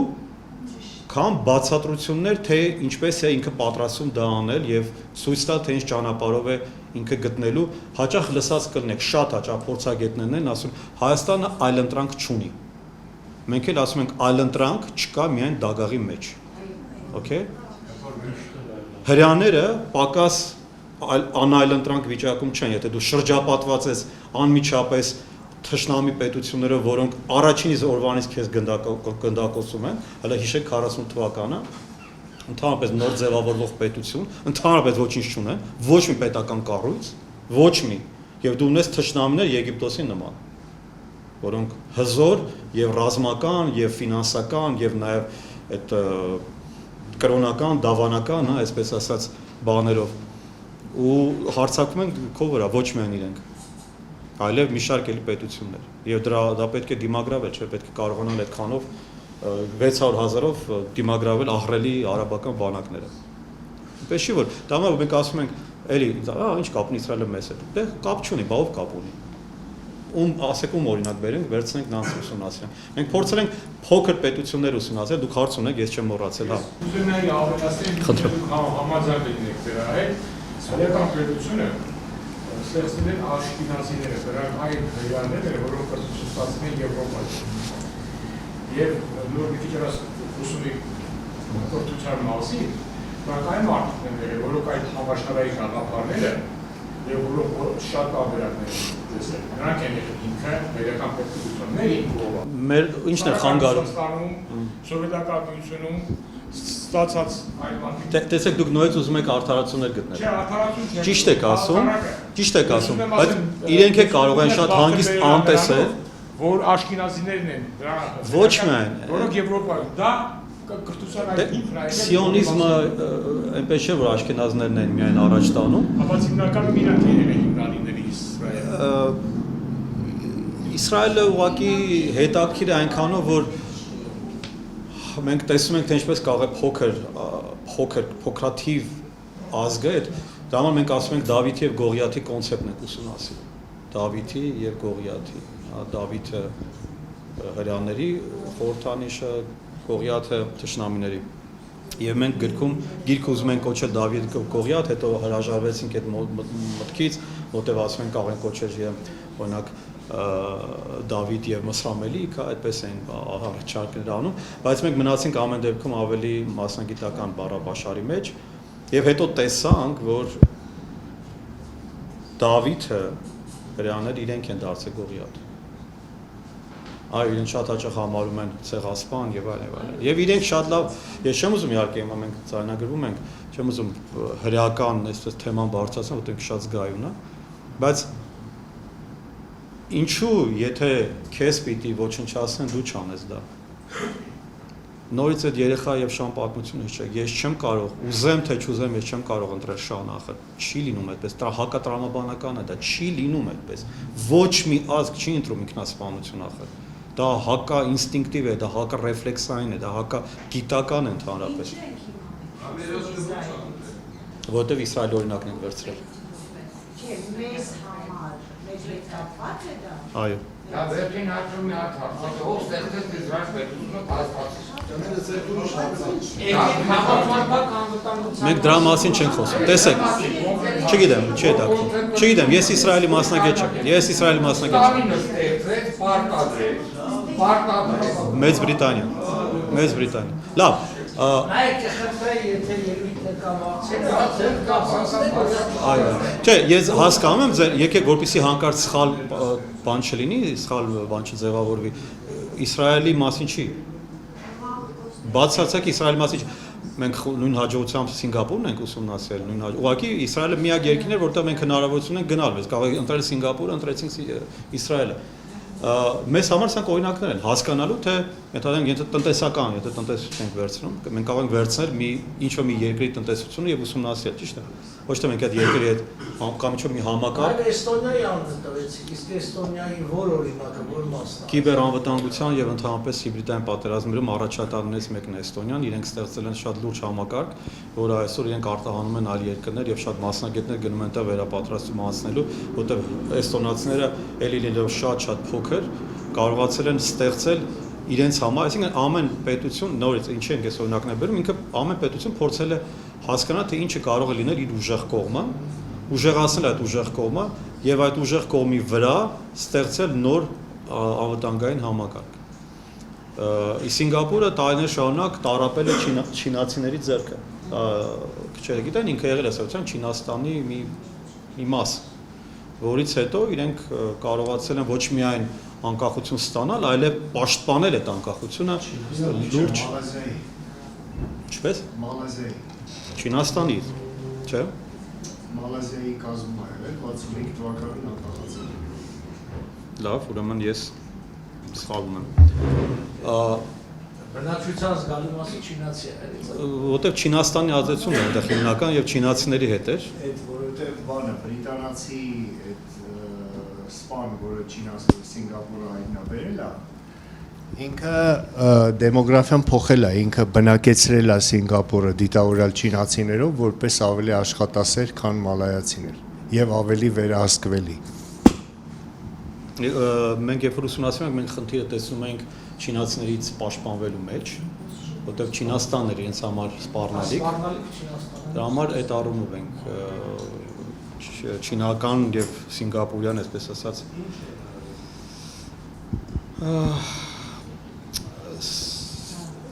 հետգաղութային մտածողությունը մենք կարծում ենք, որ մենք այստեղ խնդիր ունենք, մինչև սկսելն ենք, մենք խոսում ենք Արմենի հետ, գաղութ եւ հետգաղութային մտածողություն։ Ցավալի է իհարկե, որ մենք չունենք լուրջ աշխատություններ այդ թեմայով եւ վստահ եմ տարբեր կարծիքներ կլինեն, բայց մեծ առումով ես ոչ թե հիմա մտնելու եմ այն, որ ընդհանրենք հայաստանա-ռուսական ազդեցության տակ է եղել, շարունակում է մնալ ըստիս, այլ որ ի վերջո, եթե մենք ուզում ենք ստեղծել համակարգ, ապա մտածողությունը պետք է անջատվի այլևս այդ գաղութային մտածողություն, եթե ոչ, մենք չենք կարողանալու նոր բան ստեղծել, ինչ էլ ստեղծենք, լինելու է նույն հին բանը, մի քիչ ձևափոխված։ Խոսքը դրա մասն է, իհարկե, ուզում ասեմ, որ շատ չֆիքսեք այս թեման շատ ծավալուն թեմա է, հետգաղութային, սա մենք այնպես չի, որ գրքում շատ ենք ծավալվել այս թեմայի շուրջ, ընդհանրապես նշելով, որ այդ իներցիան, խորհրդային իներցիան պիտի մի օր կտրվի, այդ կապող օղակը, այդ կապող եւ խոսքն այն է, որ եթե մենք չսովորենք ինքնուրույն համակարգ ձևավորել կամ չուզենանք, մեր փոխարեն որևէ մեկը դա չի անելու։ Ամբողջ ասածը սա է, նորից գիրքը ինքնիանով գլոբալ առումով կոչ է, անընդհատ կոչ է, ոչ թե պաթոսային, ոչ թե ինչ-որ մենք այդպես բաժակաճառեր ենք ասում, այդտեղ լուրջ ուսումնասիրություններ կան, լուրջ թվեր կան, ռազմական տարբեր վերլուծություններ կան, այսինքն ես չէի կարող այդքան հիմա տեղավորվել ժամանակի առումով, բայց մեր նպատակն է, որ ընթերցողը եւ հատկապես պետական կառավարման մեջ եղած մարդիկ ի վերջո ոչ թե փնտրեն, դուք շատ եք տեսնում, որ ենթադրեք Իրանը ապահովում է Հայաստանի անվտանգությունը, լսել եք շատ, ընդ որում դա այդպես չի, բայց լսել եք, որ այդպես են ասում, ճիշտ է, կամ ոչ, Միացյալ Նահանգներն է ապահովում Հայաստանի անվտանգությունը, կամ Ֆրանսիան է ապահովում Հայաստանը, կամ չի հարձակվում Ադրբեջանը, որովհետև կան եվրոպական դիտորդներ եւ այլն եւ այլն։ Եվ որ մեկը չի ասում, այսինքն հենց այն վարքյանը, որ իրենք չզբաղվեն Հայաստանով, Ադրբեջանը անմիջապես հարձակվել է, բա դուք ինչ եք անելու։ Ո՞րն է ձեր պետակ։ Ասենք ենթադրենք ասում են ՀԱՊԿ չդատապարտեց Ջերմուկյան դեպքերը, որ գրավեցին, օքեյ, չդատապարտեց, հետո բա Հայաստանի պետական պոզիտիվ պարտավորությունը ո՞րն էր սահմանները պահելու։ Ենթադրենք դավաճանեցին Հայաստանին, ընդունեցինք, հաշվեցինք, դա միշտ էլ այդպես է եղել, ՀԱՊԿ-ը երբեք չի եղել նման կառույց, որ ինքը պիտի գար պաշտպաներ, նման բան երբեք չկա ՀԱՊԿ-ում, տևի, այո, կանոնադրության մեջ գրած է, բայց ենթադրենք հիմա բացահայտեցինք եւ մեր մաշկի վրա տեսանք դա, հետո Էլի շունը հարձակվել է ձեր երեխայի վրա։ Հարևանը պիտի օգներ, չի օգնում ձեզ, կամ ինչ որ մեկը ձեզ խոստացել էր, որ օգնի, չի օգնում ձեզ։ Ինչ եք անում դուք։ Խոսքը սրա մասին է։ Այս գրքի ամբողջ նպատակն այն է, որ հույսը միայն եւ միայն քո վրա պիտի լինի, որ չի կարող, հնարավոր չի անընդհատ փնտրել, թե ով պիտի գա քեզ օգնության։ Հրեաներին, եթե դու հարցնում ես ամերիկացիների մասին, ասում են այո, դա ամերիկացիները մեզ բարեկամ են, բայց ամերիկյան զինվորը չի կռվում իրենց փոխարեն։ Իսրայելի տարածքում ոչ մի ամերիկյան զինվորը գոյություն չունի։ Այդ հարձակումները, այդ բոլոր հարվածները իրենք իրանց վրա են վերցնում, իրենք են պատերազում։ Եվ հիմա նորից էլի հարվածները Թեհրանից գալիս է Իսրայելի վրա, որ Միացյալ Նահանգները չէ, ռմբակոծում կամ որ Միացյալ Նահանգները ամբողջովին չի գալիս եւ հրեաների փոխարեն կռվում։ Հասկանալի է դաշնակիցները, մենք դրա համար մենք խոսում ենք, սխալ դաշնակցային հարաբերություններ կառուցելը եւս նպաստել է վատ իմաստով կամ խոչընդոտել է Հայաստանի անվտանգային համակարգի կայացման։ Ինչու՞, որովհետեւ 90-ականներից հույսը ռուսների վրա էր եւ մտածում են, որ ռուսները ոնց էլ լինի կկանգնեցնեն պատերազմը կամ թույլ չեն տա, եւ ես կարծում եմ հիմա էլ է այդպես։ Ես չեմ կարծում, որ շատ բան է փոխվել։ Ես հիմա կարծում եմ, որ նորից հայկական իշխանությունները էլի դիմում են ռուսներին, որպեսզի թույլ չտան, որպեսզի խնդրեն, որ Ադրբեջանը չհարձակվի Հայաստանի վրա, ինչպես եւ Թուրքիայից։ Այն ժամանակ ռուսներից են խնդրում, հիմա նաեւ Թուրքիայից են խնդրում։ Ես չեմ կարծում, որ Միացյալ Նահանգները կամ Եվրամիությունը կամ մնացածը լծակներ ունեն, մենք դրա մասին մեծ հոդված ունենք գրած գիտական, որպեսզի դու կարողանաս պրոյեկտել ազդեցություն, դու պետք է ունենաս ենթակառուցվածքներ։ Իսկ ենթակառուցվածքների առումով Միացյալ Նահանգները չունի նման ազդեցության գործիքներ, հակառակ դեպքում իրենք կկիրառեին, կարծում եմ, եթե պետք լիներ։ Բայց սա իհարկե կարելի է քննարկել, ազդեցությունները տարբեր են լինում, կարելի է անխոս ձևով անել եւ այլն, բայց էլի խնդիրը այն է, որ եթե դուք սպասեք, որ կգան ձեզ կփրկեն, դա նաեւ ժամանակ է, տեխնիկապես դա ժամանակ է պահանջում։ Մինչեւ ինչ-որ մեկը գա ձեզ փրկելու, նրանք կարող են ուղղակի մտնել եւ ամբողջ չեմ մնաք Սյունիքը ամբողջությամբ վերցնել, ով է փրկելու, ով է գալու պաշտպանելու։ Համար այդ բաները, այս օրինակները նման են, թե ինչպես դառնալ ինքնաբավ հնարավորինս եւ հույսը դնել քո կարողությունների վրա, բայց այդ կարողությունները պետք է ունենալ։ Դաբար պետք է կարողությունները զարգացնել։ Եթե դու չես զարգացնում այդ կարողությունները, անգամ ցանկության դեպքում դու չես կարողանալու հետ շպրտել այդ բոլոր հարվածները եւ սպառնալիքները չես օգտացնել։ Մեր գրքում մենք փորձում ենք ասել, թե որտեղից պետք է սկսել, ինչ պետք է անել։ Իհարկե, սա կարող է հիմք դառնալ, որպեսզի լինի նոր անվտանգային ռազմավարություն կամ դոկտրին, պետական կառույցները արդեն իրենք թող մտածեն։ Ես գիտեմ, որ իրանց մոտ բավականին սա բան է առաջացրել, որոշակի այդպեսաժիոտաժ, որոշակի բաներ կան, հա, բաներ կան, որ ոչ բաներ հետ համաձայն են, ոչ բաներ հետ համաձայն չեն, իրենք իրենց տարբերակներ հիմա առաջարկում համապարփակ անվտանգության, որը հիմնական ավելի շեշտը ավելի շատ ռազմականի վրա է, որովհետև ամենակարևոր բանը, որ ենթադրենք իրենք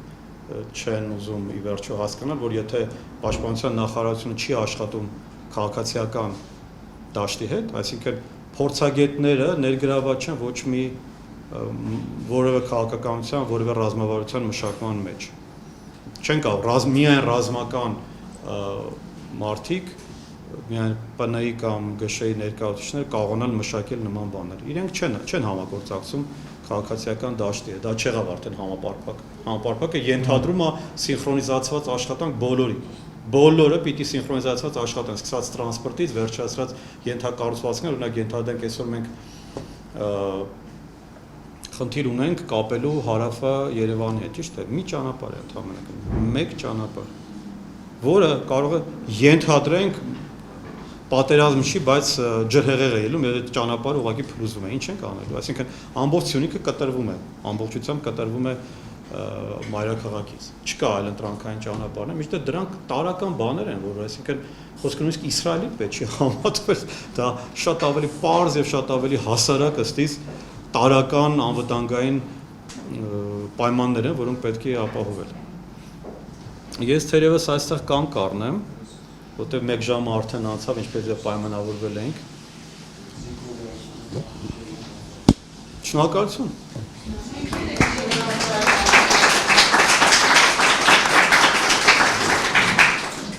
Եթե չէ, կուզեի որ հարցերով նաեւ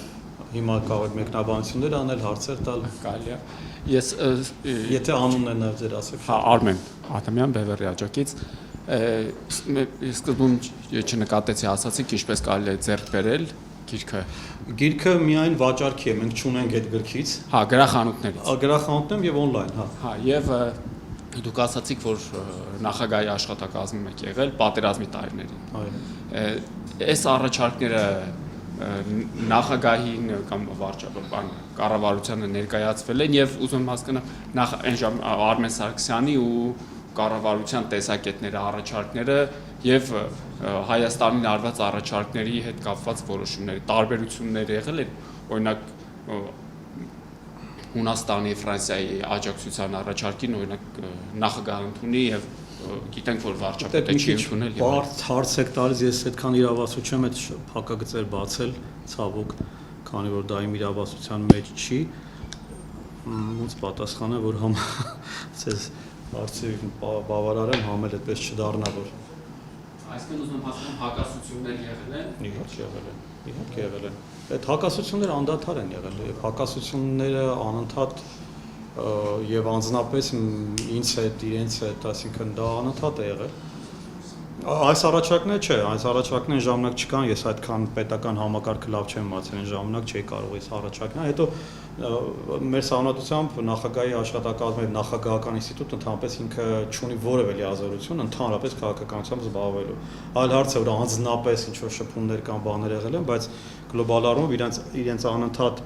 պայքարը դա էր որ մենք հանկարծ որևէ բանով չխառնվենք եւ այդ հանրահայտ մամուլից են իմացել արտահայտությունը որ դարձավ մեմ ցավոք կոչ էր նաեւ մարդկանց հասկանալու որ թե որքան միահեծան են կատարվում որոշումներ եւ անգամ պետական ինստիտուտներն են անտեսվում եւ հարցը չի քննարկվում նման կարեւորության անգամ ազգային ժողովի հետ որ մնաց թե նախագահ ինստիտուտի հետեւաբար այո արվել են տարբեր առաջարկներ բայց դրանք հիմնական մնացել են սեղան եւ կապված ֆրանսիական աջակցության որը կոնկրետ քննարկվել է այո հենց պատերազմի տարիներին Կարծեմ մեր անվտանգության խորհուրդը անդամը չի նախագահը Չէ կարող են հրավիրել, բայց չեն հրավիրում։ Հիմիկվանին հրավիրում են, իսկ այն ժամանակ չեն հրավիրում, այլ տամպես, այսինքն տեղյակ չեն պահում։ Այսինքն ի պաշտոն է չի, պես Ի պաշտոն է, հա, իրականում ինքը իրավունք ունի չհրավիրելու, այսինքն կարող է չհրավիրել, բայց կարծում ենք, որ նման պարագայում պիտի որ հրավիրեն էլի։ Էլի հարցեր խնդրեմ։ Իմ անունը Ներսես է, այս հարցերի մեջ ես տեսա, որ բանը ձեր մոտ ավելի հակվածություն կա, որ բանը հարցերը պետք է ներքին ռեսուրսի հաշվին լուծել առաջին հերթին, ոչ թե բաները արտաքին ռեսուրսի հաշվին։ Ես այս իրավիճակը մի քիչ բան անեմ, էլ փորձեմ իմ տեսակետը մի քիչ տարբերվող ներկայացնել։ Զուտ աշխարհագրությանը որ նայում ենք, տեսնում ենք, որ ընդհանրապես ոչ միայն Հայաստանը, այլ Հարավային Կովկասի 3 պետությունները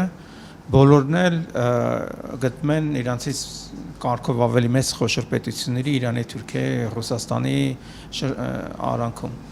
Զուտ վերցնենք, եթե ասենք Հայաստանի համախառն ներքին արդյունքը համատենք, ասենք մի 10 միլիարդի կարգի է, 20 միլիարդի կարգի է, իսկ այդ պետություններին է տրիլիոն, 1.5 տրիլիոն այդ կարգի բան է, ինչին ասում համախառն ներքին արդյունքն է։ Այսինքն մոտավորապես 2 կարգ իրանք ավելի բան մեծ հնարավորություններ ունեն։ Հետևաբար ասենք Հայաստանի բանը պատմականներն որ նայում ենք իրականում ինչ քաղաքականություն են վարը 3 նախագահները եւ այս վերջի վարչապետը իրանք հարմարվելով այդ արտաքին խաղացողների հետ ասել են մենք միջնորդ ենք հանդիսանում Հայաստանի շահերը վաճառելու գործում վաճառում ենք Հայաստանի շահերը ձեր պատրոնաժի հաշվին որպեսզի մենք կարողանանք մեր իշխող էլիտարների միջոցով Հայաստանում մեր բարեկեցությունը կարողանանք ապահովենք Ռեալ որ չոր գնահատում ենք դա եղել։ Այդ պոտենցիալների տարբերությունը որ կա Հայաստանից ինչքան իրենք կարան ռեսուրս կամեին ու բանը արտաքին առաջարկները որ իրանց առաջ գալիս են ինչքան ռեսուրսով են գալիս։ Այդ ռեսուրսների ասիմետրիան էս բերում է դավաճանական քաղաքական գիծը որին իրենք հարմարվել են ու այդպես է գնացել են։ Դա չի կարող հարցեք տալինով։ Մա շարունակությունը Առաջնային ռեսուրսը Հարավային Կովկասի պետությունների իմ կարծիքով ոչ թե ներքին ռեսուրսներն է պետությունների, այլ ընդհակառակը արտաքին խաղացողների հակասությունների հետևանքով փոխադարձ չեզոքացման իրանց ռեսուրսների հնարավորությունների փոխադարձ չեզոքացման հետևանքով իրանց ազդեցությունը արդեն Հարավային Կովկասի պետությունների վրա այնքանով անվազում, որ դրա հետևանքով արդեն իրանց եղած փոքր ռեսուրսներով անկախության ինչ որ բաներ դրսևորումներ ունենում են այս պետությունը։ Մեկը մյուսին չի խանգարում, որովհետև դուք ուղղակի էլի մենք գալիս ենք մեկ լուծման։ Շատ բաներ ունեն մի քանի լուծումներ։ Դրանցից մեկը իհարկե բնական է արտաքին խաղացողներին չես կարող անտեսել եւ չես կարող արտաքին խաղացողների հետ ընդհանրապես հաշվի չնստել եւ չփորձես իրենց բալանսավորել եւ փորձել նաեւ իրենց շահերը ինչ որ առումով համադրել քոնինի հետ։ Բայց դա բացարձակ չի նշանակում, որ դու պետք է անտեսես քո ներքին։ Ենթադրենք վերցնենք կրթական համակարգը, ինչ կապ ունի դա արտաքին խաղացողների հետ։ Դու ստեղծի քո կրթական լուրջ պաշարը։ Մենք չունենք, այսօր ես դասավանդում մի շարք համալսարաններում, մեզ մոտ անգամ անգլերենի խնդիր կա, մարդիկ անգլերեն չեն խոսում։ Մենք ինչով ենք այդ արտաքին ռեսուրսի հետ աշխատելու, այդ ինչ մտածողությունն է լինելու, այդ որտեղից ենք սովորելու այդ արտաքին աշխարհի հետ աշխատել, երբ որ իրանք արտաքին աշխարհ չգիտեն ընդհանրապես։ Իրանց պատկերացումը ինչ որ ստերեոտիպային, ստեղից ընտեղից կլիշեներ, շաբլոններ են կամ մեդիաներով կամ ինչ որ մի քանի տեղ, իրենք անգլերեն չեն կարդում։ Ինչպես են իրենք անելու։ Կամ եթե կրթական համալսարաններ չեն կարողանում նոր կառուցել, դա խանգարում է մեզ բան անել կամ տնտեսական համակարգը։ Եթե արդյունաբերությունը չի աշխատում, ենթադրենք։ Նորից արտաքին պատվերը որ գալիս է, արտաքին պատվերը ո՞րն է։ Արտաքին պատվերը կայանման նրանով, որ Հայաստանը պետք է լինի թույլ եւ խոցելի, որպեսզի լինի կառավարելի։ Հա դուք տենց վստահ եք, որ տենց բան կա, պատվեր կա։ Իհարկե։ Ես վստահ չեմ։ Ասենք, ես վստահ չեմ։ Դա ձեր ընկալումն է։ Այսինքն, եթե դու ուզում ես այդպես ընկալես, ընկալի ես դուքով չեմ խոսում նկատում, եթե մարդը ուզում է, չէ, ես դες նկատի չեմ նկատում, եթե մարդը ուզում է կամ պետությունը ուզում է, որ ինքը թույլ լինի, ուրեմն ինքը թույլ կլինի։ Եթե դու ուզում ես ուժեղ լինես, ուրեմն դու կլինես ուժեղ, շատ པարզ ամեն չէ։ Եթե դու ուզում ես, որ այո, միշտ լինելու են պետություններ, որոնք ես ճնշել են, միշտ դա հավերժ խնդիր է։ Դու ճնշի ուրեմն, դու սկսի ճնշել, դու կառուցի,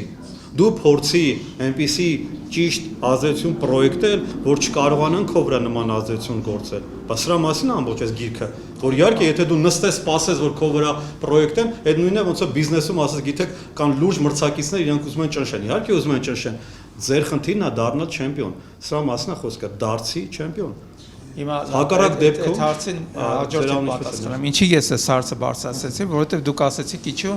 օրինակ կրթական համակարգ չունենք նորմալ, որպեսզի կարողանանք նորմալ անգլերենը ուսուցում կազմակերպենք։ Չունենք, որովհետև արտաքին պարտվերը ու դրա հետ համագործակցող էլիտաները ունեն Հայաստանի չեզոքացման խնդիր։ Լավ, հիմա լավ, լուծում այդ թողենք այդ բանը, այդ մասը։ Հիմա ինչ ձևի քաղաքականություն ձևավորենք, որպեսզի կարողանանք այս իրավիճակից դուրս գանք։ Այս նկարագրած աշխարհակական իրավիճակը մեզ պարզ ասում է, որ ներքին ռեսուրսը շատ ավելի քիչ է, քան արտաքին ռեսուրսը։ Այսինքն արտաքին ռեսուրսների բալանսավորումը, կառավարումը այն ձևի մեթոդներով, որոնցով մենք Հայաստանը կդառնա։ Եթե դու չես կարող կառավարել քո պետական համակարգը, ոնց ես կառավարում արտաքին խաղացողներին, հասկանալ մենք քաղաքական այդ գալակտիկական այդ բանն էլի, այդ չափիչները էլի, այտենց եկեք կառավարենք արտաքին ռեսուրսները, որ քո ներսում դու չես կարող նույնիսկ ճանապարհ կառուցել։ Դու ոնց ես այդ արտաքին այդ ամեն ինչը տենց կառավարելի դարձնում։ Այդ որ պետությունն է արտաքին կառավարում, ուզում հասկանալ։ Ուզում ասեմ այդ մտածողությունն է, էլի այդ մտածողությունը օրինակ կոնկրետ օրինակը, բանը, ասենք ԲՎՌ տարիներ շարունակ ասում է հյուսիս-հարավի պրոյեկտի օգնությամբ մենք եթե դառնում ենք բանը կապող օղակ Եվրոպա, Հնդկաստան առևտրի կազմակերպման համար, մենք ֆունկցիոնալ դեր ենք ստանձնում միջազգային հարաբերություններում, դրա համար էլ արտաքին խաղացողներից, որոշ շրջանակներից, որոնք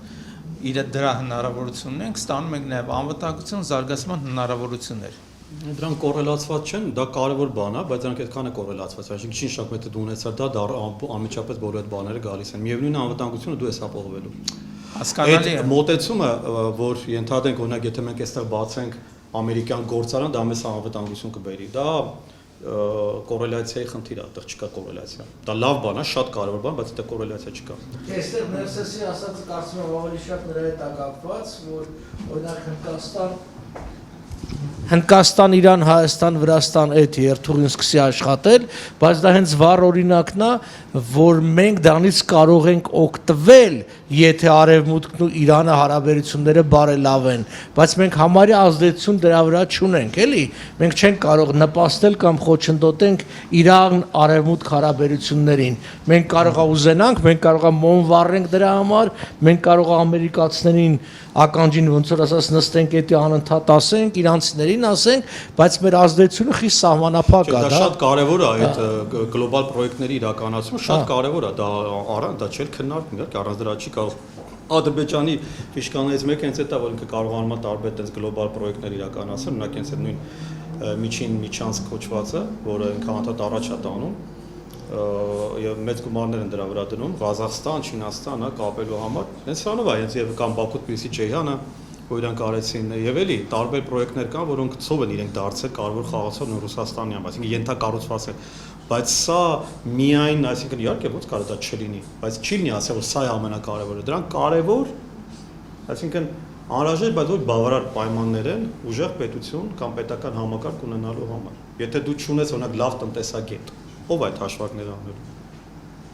Ով է իմանալու, թե ենթադրենք ժամանակին օրինակ ասում էին Ադրբեջանի նավթը ավարտվում է։ Նստեք էլի այդպես կան։ Չէ, ես կուզեի ուրիշներն էլ ասեմ, որտեղ Եկեք երկուսը ուրիշներին քննարկման դարձ բան։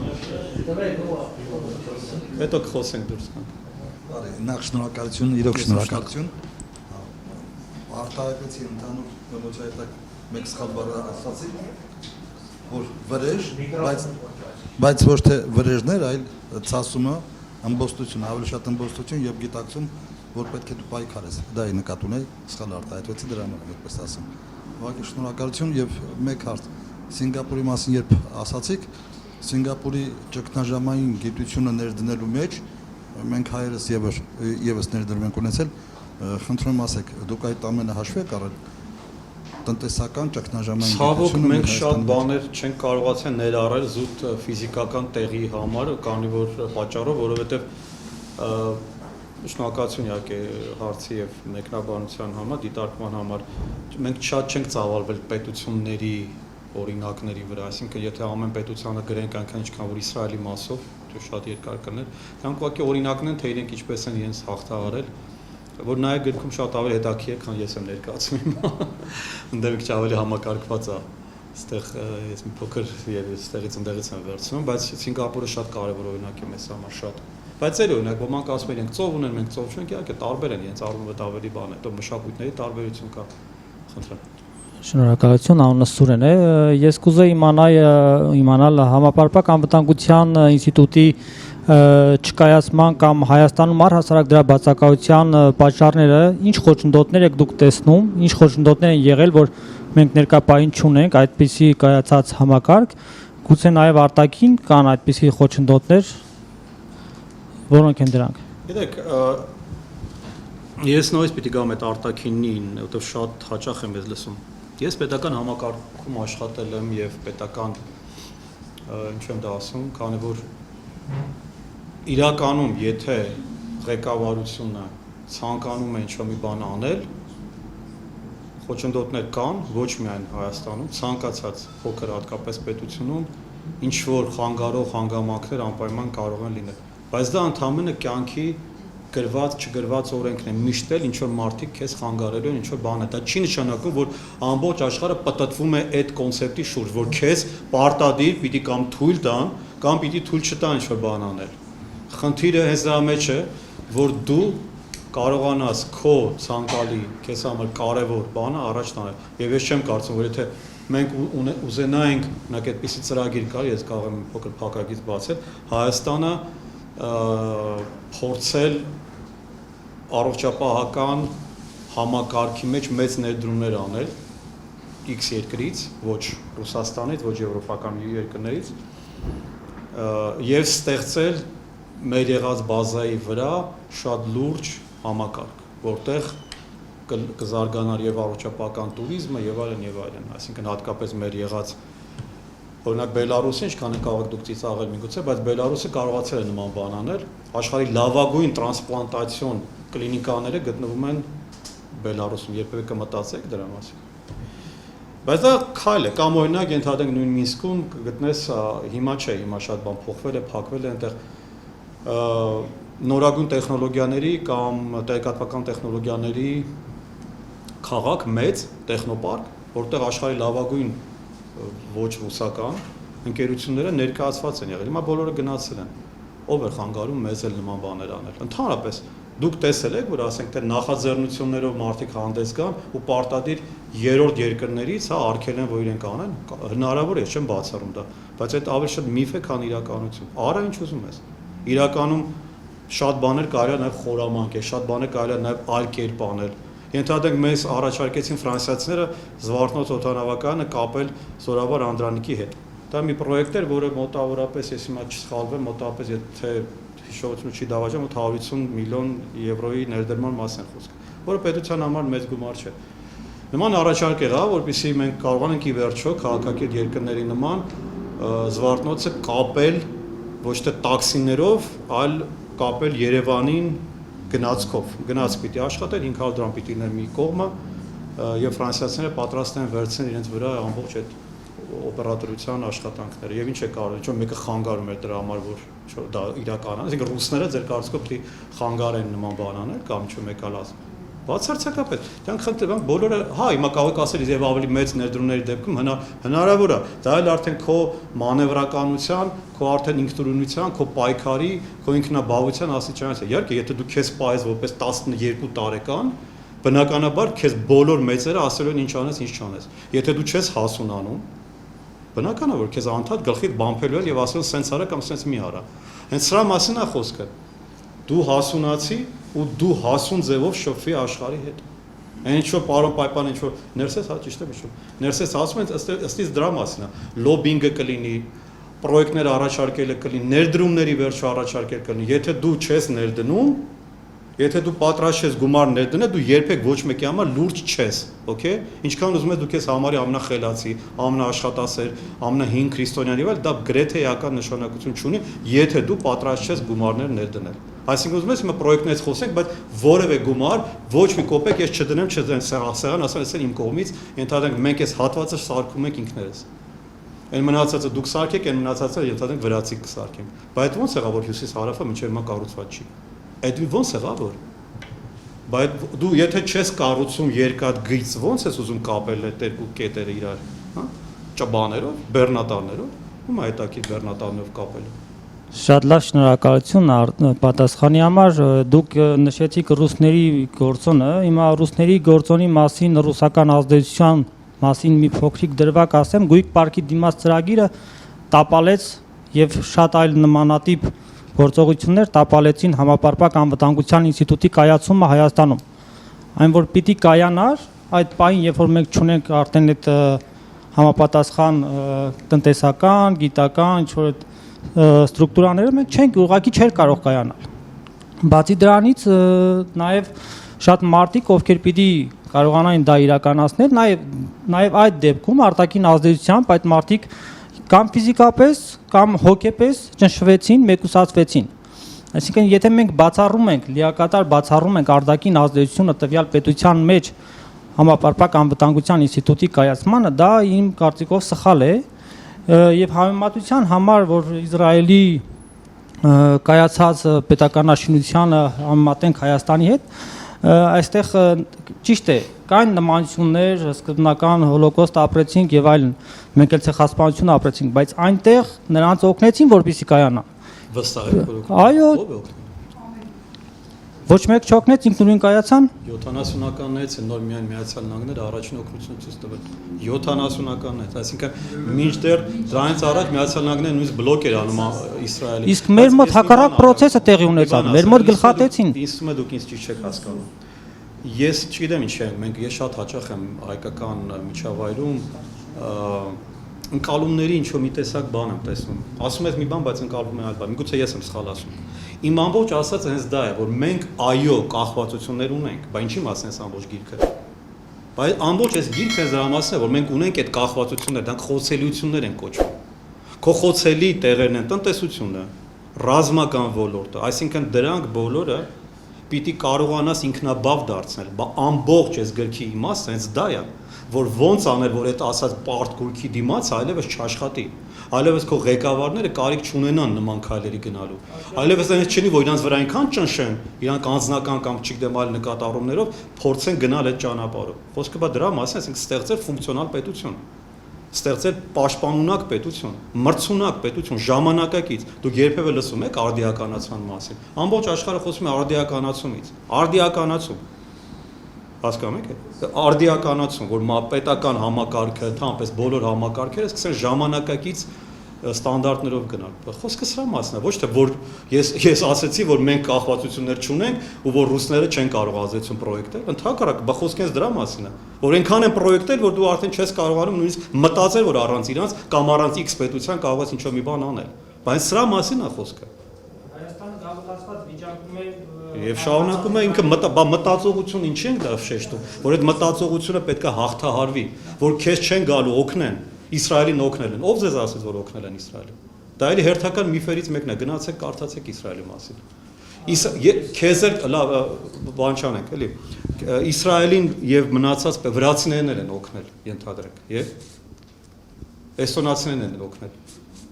Լեհերին են օգնում։ Եվ այսինքն իրենք բոլորը խնդիրը մենակ են, որ իրենք առանց այդ օգնության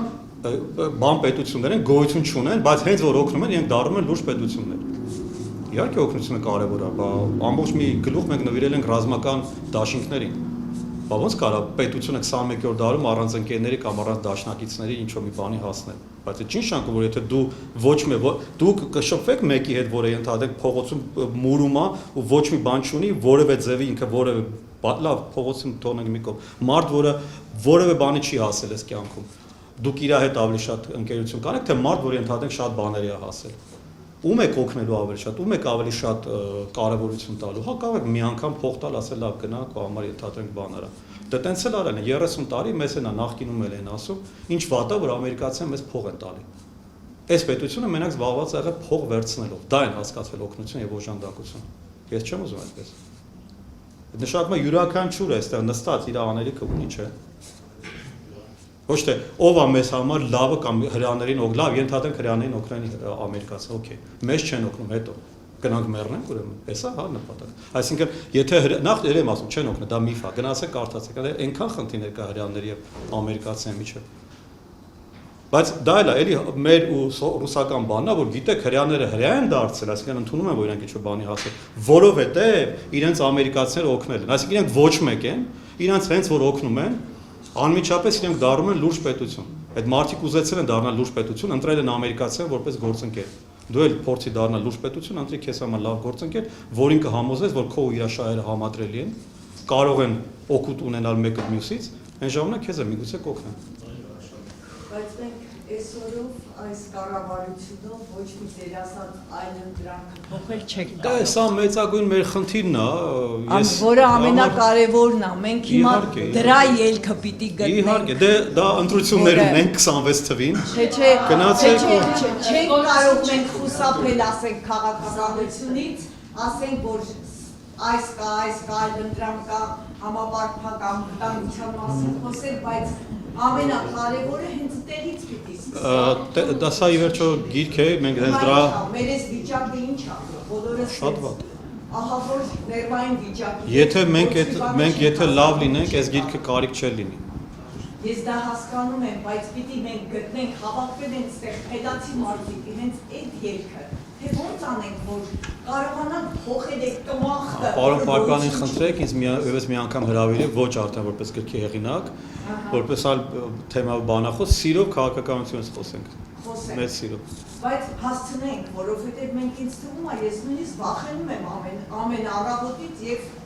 գիշերից, որ ես մի վատ բան ենք, մենք կհասցնենք արդյոք մի բան փոխել։ Թե սենց խոսում ենք բոլորս համացանցում ստեղ ընդեղ, ու հետո մեր երկիրը մնում է այս վիճակի մեջ գնում ենք կողծարման։ Դե համաձայն եմ, ասում եմ, ի սկզբանե էր խոսքը, հիմա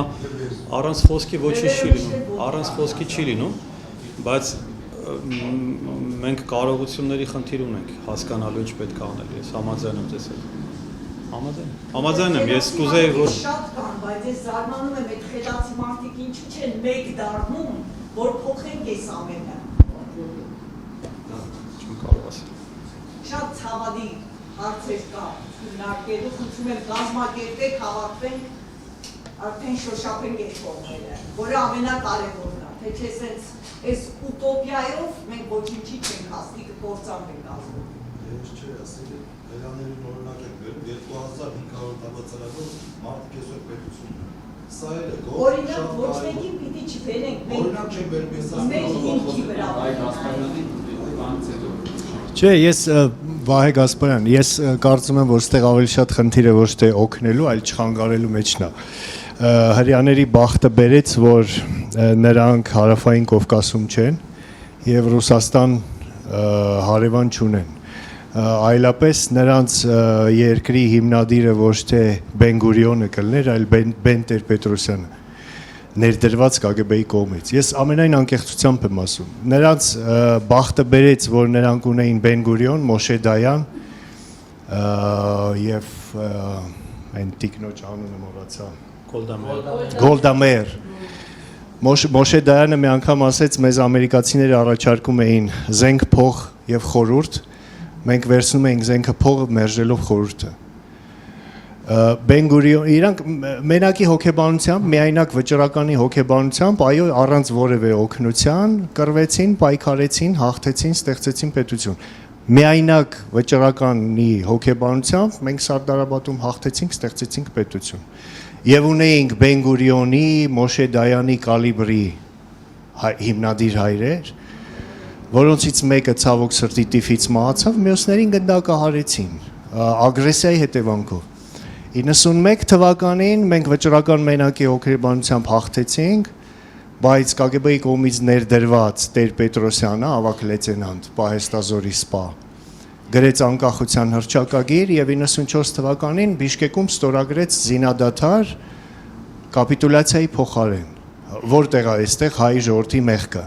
Հետո այդ նույն տականքը բերեց իր նման տականքներին,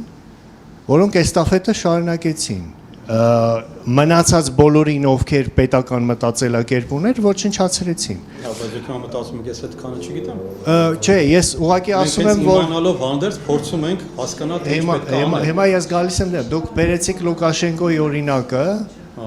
Բելարուսի։ Ես 16 թվականին Բելարուսում էի, ես սրտային վիրաբույժ եմ եւ սրտային վիրաբույժների հետ էի խոսում, իրանք ասցին Լուկաշենկոն հրաման տվեց, որ Բելարուսում պիտի լինի սրտի փոխպատվաստում։ Լինելով կալխոզնիկ, բացկա, նույն էլի գուբերնատոր, Պուտինի խամաճիկ, մարդը գոնե այդ մի լավ ման ուզեցավ սեփական երկրի համար արեց, արդյունքում 2 ամիս հետո Բելարուսում սրտի պերեսատկա էին անում, որ մենք 30 տարի չենք կարող անենք, որովհետև մեր նախարարները մտածում են մենակ լափելու համար, լավագույն դեպքում ծխախոտի դեմ պայքարելու համար։ Ջան, հիմա ինչ է կարող։ Ես կարող եմ շարունակել շարքը, այդ ձեր ասած շարքը։ Ես ուղղակի որպես ռեպլիկ ասում եմ, որ մենք ոչ մեկից պակաս չենք եւ մենք եւ զինվոր ենք, որ ասեք մենք է պակաս չենք հрьяանել, որ մենք է կարող ենք անել, բայց սրա մասին է խոսքը, ոչ թե ասենք իրենք, լավն են կամ իրենք չգիտեմ։ Պիտի ստեղծվի իրավիճակ, երբ որ մեզ այլևս չխանգարեն, օգնել պետք չի, մենք կանենք։ Հետո օգնողներին մենք ինքներս կորոշենք, ով մեզ կօգնի, մեզ դաշնակից կլինի եւ այլն։ Իսկ այդ պահը շատ մոտ է։ Դա համար ամբողջ շնորհակալություն։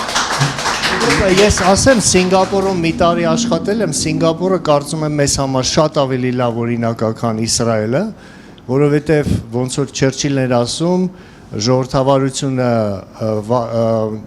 վատ բան է, թե ամենալավ թերություն, բայց ավելի լավ բան մարդկությունը դեր չի։ Ավելի լավ բանը ազգային դիկտատուրան է, որը ես Սինգապուրում իմ աչքերով տեսա։ Միակուսակցական համակարգ, Լիքվանյուի նման հայր հիմնադիր եւ իրանք ասում են մենք բռնապետություն ենք ու շատ գոհ ենք, մեզ ժողովրդավարություն պետք չի։ Ուղղակի իրանք բախտը բերեց, որ իրանք բռնապետը ազգային մտածողություն է։ Մեր մոտ բռնապետը լինի ոչ ազգային։ Չէ, ես կուզեմ, որ մեր մոտ բռնապետը լինի Վարուժան Ավետիսյանի նման մարդ։ Մենք երբ որ գնում ենք, ես Էդվարդին հետ ասում, մենք պետք է մտածենք հիմնադիր հայրերի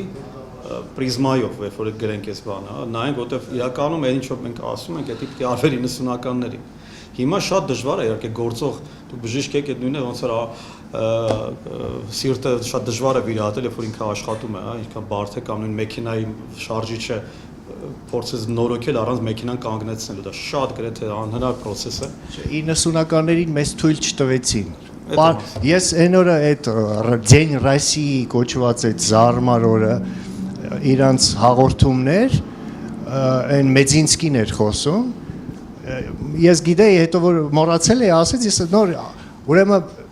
89 թվականի դեկտեմբերի 24-ին Խորհրդային Միության Գերագույն խորհուրդը դատապարտում է Մոլոտով-Ռիբենտրոպ պակտը, երբ որ հələ Խորհրդային Միությունը չի փլվել, գոյություն։ Այսինքն նախորոք արդեն Գորբաչովը արևմուտքի հետ պայմանավորվածություն ուներ 89 թվականին, որ Պրիբալտիկան անկախանալու է։ Եվ 91 թվականի սեպտեմբերին Մեծ Բրիտանիան եւ Ամերիկան պատրաստություն հայտնեցին դիվանագիտակ ճանաչել Պրիբալտիկայի անկախությունը, հələ սեպտեմբեր ամիսն է, հələ Սովետը չի կազմալուծվել։ Իսկ մեր անկախությունը ճանաչեցին մենակ երբ որ Կրեմլի վրայից դրոշը իջացվեց։ Էնել ձևական ճանաչեցին Ելցինի հետ պայմանավորվելով, որ այս մնացած բոլորը լինելու են ձեր հապկի, ձեր ԵԱՏՄ-ի անդամ, գաղութ եւ այլն, մեզ խանգարել են, մեզ պարզապես բացի դրանից մենք անկախությանը պատրաստ չէինք հոգեբանորեն մեր ժողովուրդը։ Մենք ռուսամոլ էինք, մենք պրիմիտիվ էինք դատում, ես հիշում եմ 80-ականների հայ ժողովրդին, ռոմանտիկ էինք եւ այլն։ Հիմա ժողովուրդը հոգեբանորեն շատ ավելի գրագետ է, գոնե այն գրագետ հատվածը, եւ կա քաղաքական էլիտա, որին ուղղակի պետքա տալ կառավարման լծակներ եւ ուղղակի չխանգարել, այդքան բան։ Շատ լավ, ես բան չունեմ հակադրվելու կամ չհամաձայնելու։ Պետական հիմա տեսում եք, մենք ինչից խոսում ենք, իսկապես այնքան ծավալուն է այս հարցը, որովհետև ամենացավոտ տեղերին ենք մենք հասել, թե ինչի է մեր պետությունը այսքան դիսֆունկցիոնալ, ինչի մեր պետական համակարգը այսպես չի աշխատում, սկսած 90-ականներից, վերջացած մտածողությունով, արտաքին իհարկե ազդեցություններով։ Համապարփակ անվտանգությունը բնականաբար մեզ համար ինքը կապ ունի պետական կառավարման փոփոխության հետ, համակարգի, դրա համար ամենավերջում մենք խոսում ենք դիմակայունության ամենաբարձր աստիճանի մասին, որը մենք կոչում ենք strategic governance, այսինքն ռազմավարական կառավարում, որը արդյունավետ կառավարման ոնց որ ամենաբարձր աստիճանն է, բայց ես տեսնում եմ, որ մենք դրան հասնելու համար ըստ էության, այո, ես սկսած համակարգային փոփոխություն, այսինքն իշխանությունը մեծ կարևորություն ունի, առանց իշխանության փոփոխության գաղափարային գլոբալ այդպիսի բաներ դժվար է պատկերացնել, բայց գոնե եթե քանի որ հիմա մենք բոլորս մի նավակում ենք եւ այդ նավակի վրա անդադ հարձակումներ կան, գոնե փորձենք այդ նավակը մի քիչ ամրացնել, մեր նպատակը նաեւ դա է, որ կոչ անենք պետական, ոչ պետական կառույցին մի քիչ լուրջ վերաբերվել անվտանգությանը, պարտադիր չի մենք բոլոր հարցերը լուծենք, որ նոր կարողանանք պետական կամ անվտանգային ճիշտ համակարգ ունենալ։ Բայց հասկանալի է, որ հիմա արդյոք օրինակ պետությունը դες մոտ հարց կառաջանա, կարծեմ հնչեցել նաև արդյոք սա վերցրել են կամ ընդհանրապես ինչ որ բան անում է թե ոչ։ Ես պետք է ասեմ, որ ՊՆ-ն որոշակի քայլեր հիմա փորձում է անել, բայց արդյունավետությունը դեռ մենք չենք կարողանում հասկանալ, սկսած զենքի գնումներից, որոնց մասին անդադ թմկահարում են, բայց անկեղծ ասած մենք մի քիչ մտահոգություններ ունենք այդ հարցում, կապված լոգիստիկայի հետ, հա, հələ սկսենք այդպես մեղմ բանից, թե ոնց են այդ զենքերը բերում ընդհանրապես եւ բերում են թե ոչ։ Մեկ երկրորդը նորից էլի Հայաստանը որքան էլ պնդում է, որ ինքը կամ տենց իմիջ է ստեղծել, որ ինքը գնում է դեպի արևմուտք, բայց մենք հասկանում ենք, որ այսօր ես Facebook-ում տեսա մի հատ երիտասարդ աղջիկ գնում է Միացյալ Նահանգներում սովորելու զինվորական, բոլորը շնորհավորում են, այդպես ոգևորված, ֆանտաստիկ լավ բան, բայց դուք գիտեք Միացյալ Նահանգները քանի տեղ է հատկացնում եւ քանի տեղ ուղղակի թափուր է մնում ամեն անգամ։ Ինչու՞։ Որտեվ անգլերեն չգիտեն այդ մարդիկ։ Որտեվ ի տարբերություն Վրաստանի, որոնք արդեն 15 տարի ֆանտաստիկ զինվորական էլիտա են ստեղծել, որոնք շատ լավ վրացիները, շատ լավ անգլերեն են խոսում, անգլերեն են կարող, մեզ մոտ տարական նույնիսկ բաղով է խանգարում։ Թող ստեղծեն Միացյալ Նահանգները ֆինանսավորում այնտեղ լաբորատորիաներ կան ռազմական ակադեմիայում, բավականին լավ դրված է կարծեք թե, բայց ով է գնում անգլերենի դասերի, ոչ մեկ։ Հիմա որ կան այդպես հնարավորություններ գնալու դրսում սովորելու կամ տրեյնինգների, դա էլ է այդպես ռազմական ոգևորություն կա, բայց էլի ոչ թե գիտելիք ստանալու, ոչ թե գիտելիք կամ եթե գիտելիք ստացան, լավ, որտեղ են կիրառելու։ Ես Միացյալ Նահանգներում եմ ավարտել, ես ասում եմ, ինչ որ մեկը հետաքրքրված է եղել, թե օրինակ ընդհանրապես ես ինչ աշխատանք եմ արել Միացյալ Նահանգներում, գիտական ինչով եմ զբաղված եղել, որն ա եղել իմ թեման։ Միացյալ Նահանգներում ում ասում ես դու PhD ես անում կամ master ես անում, իրանք ես անմիջապես տասնյակ հարցեր են տալիս, ինչ ես անում, ոնց ես արել, ինչ գրքերից ես օգտվել, ում ես հանդիպել եւ այլն։ Այստեղ գալիս ես ընդհանրապես բոլորի միևնույնն է, հա, ենթադրեն գնացին սովորեցին եկան, ինչ է փոխվելու դրան։ Բայց էլի ես ուզում եմ այդ ամեն ինչ, այսինքն կարելի է շարունակել մեր թերությունները։ Ես ուզում ասեմ, որ ինչ էլ ասեք, ես համաձայն եմ, որովհետեւ գլոբալ առումով այդ բոլորս էլ գիտենք այդ թերությունները, մեր խնդիրն է փորձել բերել նոր պատկեր, ոչ թե ուղակի ասել, գիտեք, սա վատ է, մեզ շատ են քննադատում, դուք մենակ քննադատում եք, ասում նախ էդ էլ է բարդ, շատ դժվար է մասնագիտական քննադատությունը, հեշտ բան չի։ Նույնն ոնց բժիշկին ասեք, դուք մենակ ախտորոշում եք, իհարկե դա հեշտ բան չի։ Պետք է լավ բժիշկ լինես, որ լավ ախտորոշես, ճիշտ ախտորոշես։ Բայց որոշեցինք նաև առաջարկել, ասել, բացատրել, ոչ թե որ չասել, դու մենակ խոսում եք եւ ոչինչ չեք առաջարկում։ Բայց ում է պետք լինելու։ Իմ չափիչն է հետաքրքիր, արևմտյան գործընկերներ ավելի շատ այս գրքով հետաքրքրված, քան Հայաստանում։ Բազմաթիվ դեսպանատներ մեզ դիմել են, թե հայերեն է գիրքը, անգլերեն չունենք, չենք անում, միտումնավոր չենք անում անգլերեն, թեև հիմա այդ բանը կա, որ անենք անգլերեն, որտեվ մի քիչ ուզում ենք մտածում ենք, որ կարող է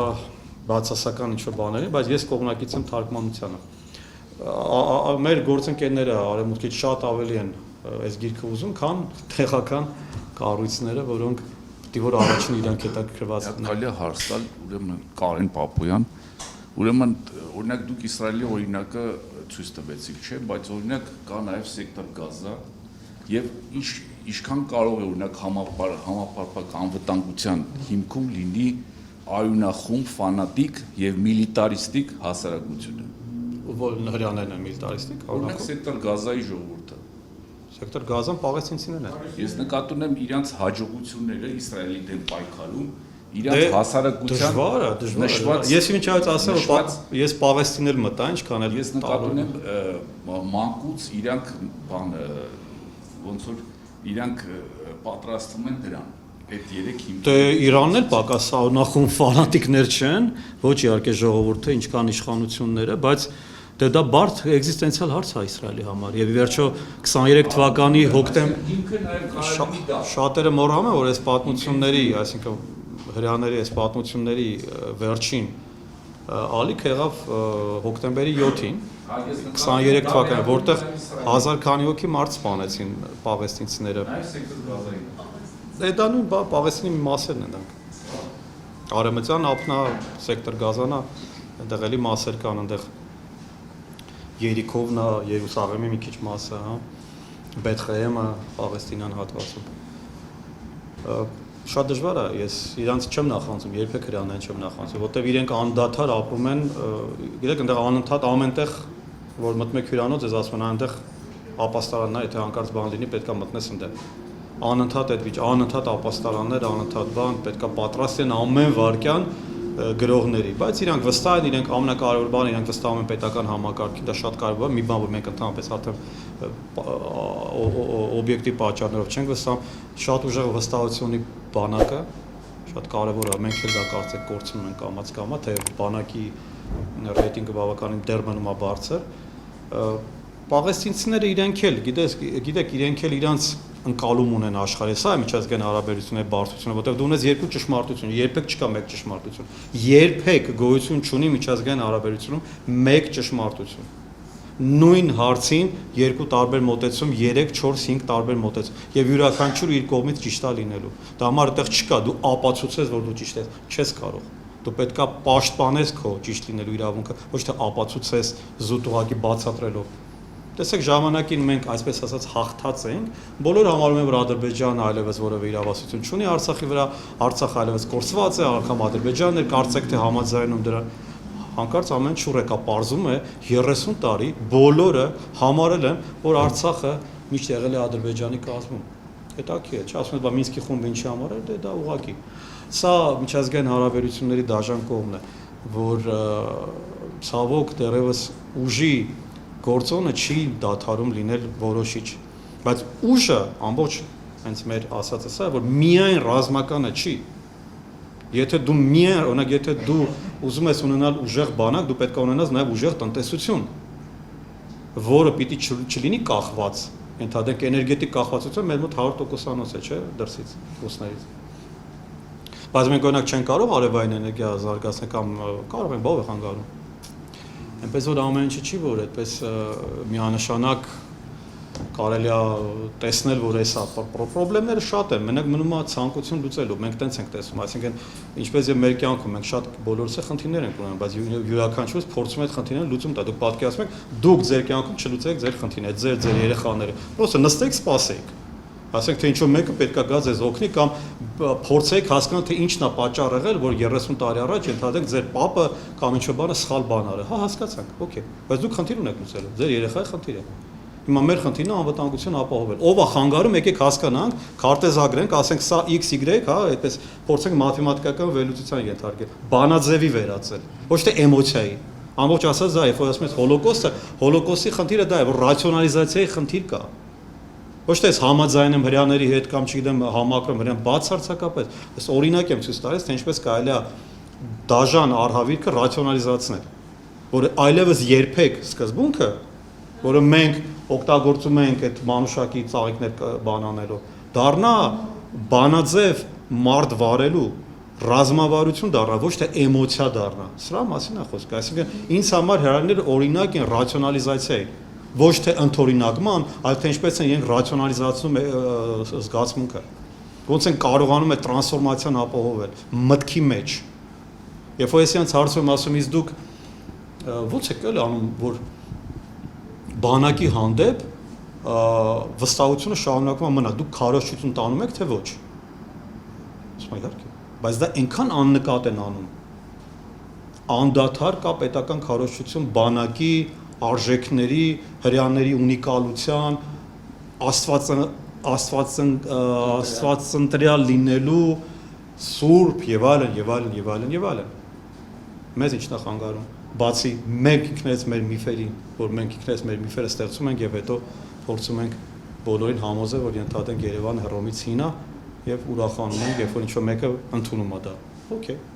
Բայց ի՞նչն է դրա ռացիոնալ կողմը։ Բացի այդ փոքրիկ հաճույքը, որ դու վայելում ես այդ մի վարքյան, չգիտեմ դրա ինչն է հաճույք իրականում, բայց ենթադրենք։ Բայց ռացիոնալ կողմը, պետական կողմը ո՞րն է, դրա պետականաշինականը ո՞րն է։ Մի խոսքով, ես կանգնեմ այստեղ, որտեվ տեսնում եմ, որ կարող ենք շատ երկար խոսել, որտեվ դուք էլ եք։ Միանշանակ։ Մենք այս իշխանությունը ձեռքը բոլորս գնում ենք դեպի աճ, աճական ենք դառնում ենք ավելի ազգային, ինչը շատ լավ է։ Այսինքն լավ չի, որ ստիպված ենք, բայց լավ է, որ գոնե այդ process-ը կա, ես տեսնում եմ, ես էլ հիմա մի հատ հաղորդում եմ սկսել, որը խոսում է հայի ինքնության մասին, մենք կանչում ենք մարդկանց, ես ասինքն որ դա դեռ դուրս է, մենակ եմ անում ոդկաստ, որ խոսենք հայի ինքնության մասին, որն է հայ ինքնությունը, արդյոք մեր ինքնությունը ճգնաժամի մեջ է թե ոչ, որոնք են մեր ուժեղ կողմերը, ինչ անել, ինչպես պահպանել հայկականությունը, հա, որն է հայը, ինչպես ենք մենք դա զգում ընդհանրապես, դա պատասխանատվություն է հայ լինելը եւ այլն, հա, այդպես մի քիչ էկզիստենցիալ հարցեր, խոհափիլիսոփայական, որը այսօր ըստիս պակասում է մեզ։ Շնորհակալություն ձեզ շատ։